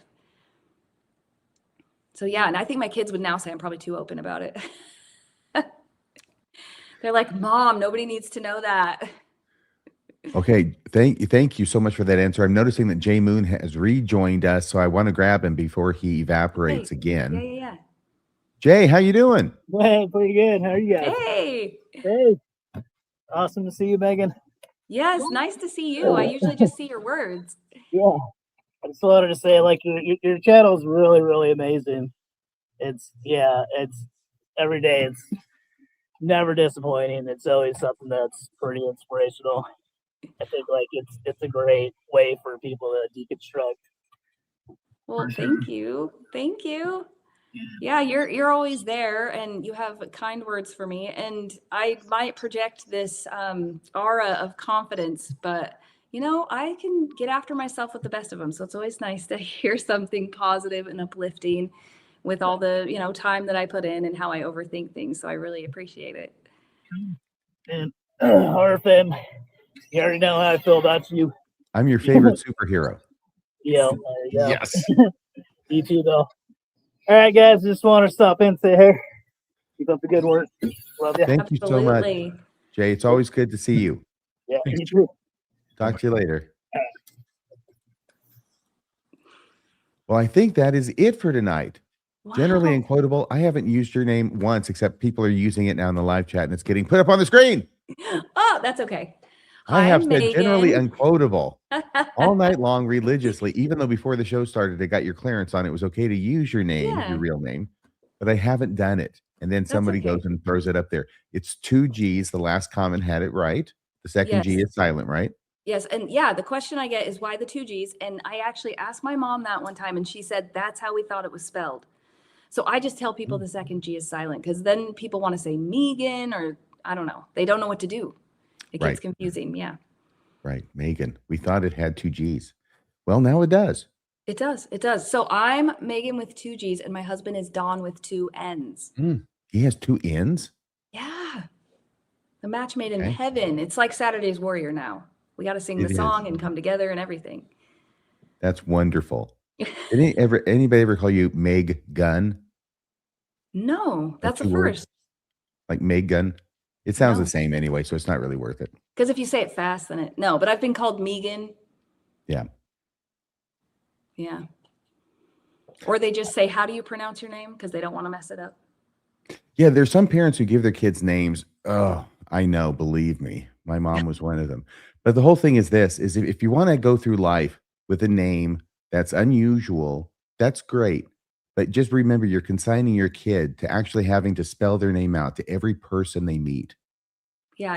My parents did do the girls a favor in our family, though, because they didn't give us any middle names. You've no Only middle the name. boys. Only the boys got middle names. Oh, okay. Because the girls are going to get married and they're going to take their husband's name and then they just keep their last name as their middle name. It makes it easier for family history purposes. Well, and that's the important thing. It's family history. What, Bill? What's so funny? I think that's funny. It's the things we do because Mormonism's true. You name your kid. I named my youngest boy. I was smart enough. I sort of knew, like, don't give him a Mormon first name. You never know what could happen. But I gave him a middle name of Lehi. And I know so many people who have left the church and their name is, Alma or whatever it is, and Moroni. Yeah. Yeah. That's not a good name. Which one did you say? Tiancum? Yeah, Come the two things on. Mormons can't swallow, right? I know. Tiancum. I do not Yeah. like that guy, Tiancum. He's a sneaky guy, and he sneaks around at night and sticks people with pointy things. No Hey. joke. My resident assistant at Rick's College had a son who was 6 or 7 named Tiancum. Really? Yeah. We're going to give Anaheim 1, 2, 3 Oh, just one more yay. chance. Yeah, okay. Now, right now, you're muted. I can tell that from here. ANHE 1, 2, 3. Mhm. You're muted. So if you take yourself off mute, we'll have a chance of hearing you. She can't hear me anyway, so why am I No, talking? she can't hear you. If you can hear any of us, you need to unmute yourself. You're muted. I feel like God talking to President Oaks. Yeah. Oh, there He's she not listening. I put my question in the chat. If you We can hear you would, now. please. We can hear you now. Please go ahead. I don't put your question in the chat. All right. Okay. Let me try to resend it. I'm just not really in a place that I can talk. She said she put it in the chat. Did you guys see I it in don't there? see anything. In the StreamYard chat. I see we don't have to do this alone. Where do you find community? Yes. Oh, okay. Okay.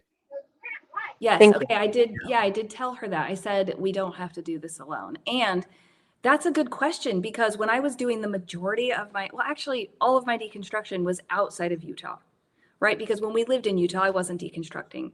And deconstructing Mormonism outside of Utah can be very, very lonely. So it started with podcasts. So that wasn't really an in-person connection, but actually in Fairbanks, I eventually found 2 other women who had also left the church. And we had a dinner, just the 3 of us, every Thursday night for about, 4 to 6 months, where we could just say whatever. We would eat Thai food and we would just say all the things about the church. I was very newly out. I was very angry, and that helped a lot, but it was really, really hard. There was never a time I longed to be in Utah more than when I first left the church, because I was like, I know there are ex-Mormon communities that meet for coffee Sunday, and trying to tell people about Mormonism who've never experienced it is hard because it's fun, because the looks on their faces when they hear what you did when you were Mormon and you thought was normal. I mean, that's kind of fun, but it doesn't foster that sense of like they know where you've been. So I did have a couple of online groups where we met sort of on Facebook and then started chatting to each other on Marco Polo so we could leave video chats that were really nice. So I know there's like an ex-Mormon group for women on Facebook. There are ones that are for anybody, but once a group gets over about 150 or 200 people, they tend to sometimes get out of control, and then you can't really feel like you know who's in there. So it's nice to find like a smaller Facebook group where it's a lot of the same people chatting a lot, and then you can find people you identify with and maybe try to set up something on Marco Polo. We did Voxer, which was like a voice memo one. I don't know if people still use that one, but then we graduated to Marco Polo so we could see each other. And it's nice because you can leave a video chat, but then you don't feel pressure that you have to talk to the person right then. You can answer in your own time. So I would highly suggest that, because if you're not in a highly populated Mormon area like Utah or Arizona, odds are you're deconstructing without a lot of other ex-Mormon people. Even here in the Houston area, I know there are other ex-Mormons, but it's so big. A ex-Mormon who lives in Houston could be an hour drive from me. Yeah. Well, those are a lot of great ideas. Yeah. So thank you for those. Generally unquotable. Yeah. With 2 G's. Yes. Don't forget the other G. And thank you so much for joining us tonight. It's been a real treat. Everybody, somebody had mentioned your Patreon. So please Yeah. tell everybody about your Patreon and tell us if I haven't done enough good job lavishing praise on your podcast. Please give us one more plug. So I primarily start everything now on YouTube. I started on TikTok, but like it's a hard platform. So YouTube is and Patreon are my main places. All my videos go on Patreon at 8 a.m. in the morning. So that's 2 hours before anywhere else. And if you go on Patreon, you can pay just $5 a month, and you can watch the videos at 8 a.m. and you don't have to watch the ads that are on YouTube or Spotify. But you can, I'm going to admit this right now, other than listening and liking and commenting, I have not contributed monetarily to any other ex-Mormon podcast because I could never afford it. But so I understand if you can't pay $5 a month, I get it. YouTube, I do put links to the videos on Facebook, but I don't really post much on Facebook. I do put them on Instagram and Spotify. So if you just want to listen, which is what I did for a long time, you can go to Spotify. But my main place is Patreon and then YouTube, where I focus on making sure I try to answer all the comments and all of that. The others are just there for people who need those mediums. Great. Yeah. Well, thank you again, Generally Unquotable. The show is Generally Unquotable. You can find it on YouTube anywhere and every day. Bill, thanks for your help with the show as usual. And thank you once again, Meggan, with 2 You're welcome. G's, for coming on the show. It has been wonderful. Everybody, thanks for joining us. We will see you next week on another episode of Mormonism Live. Good night.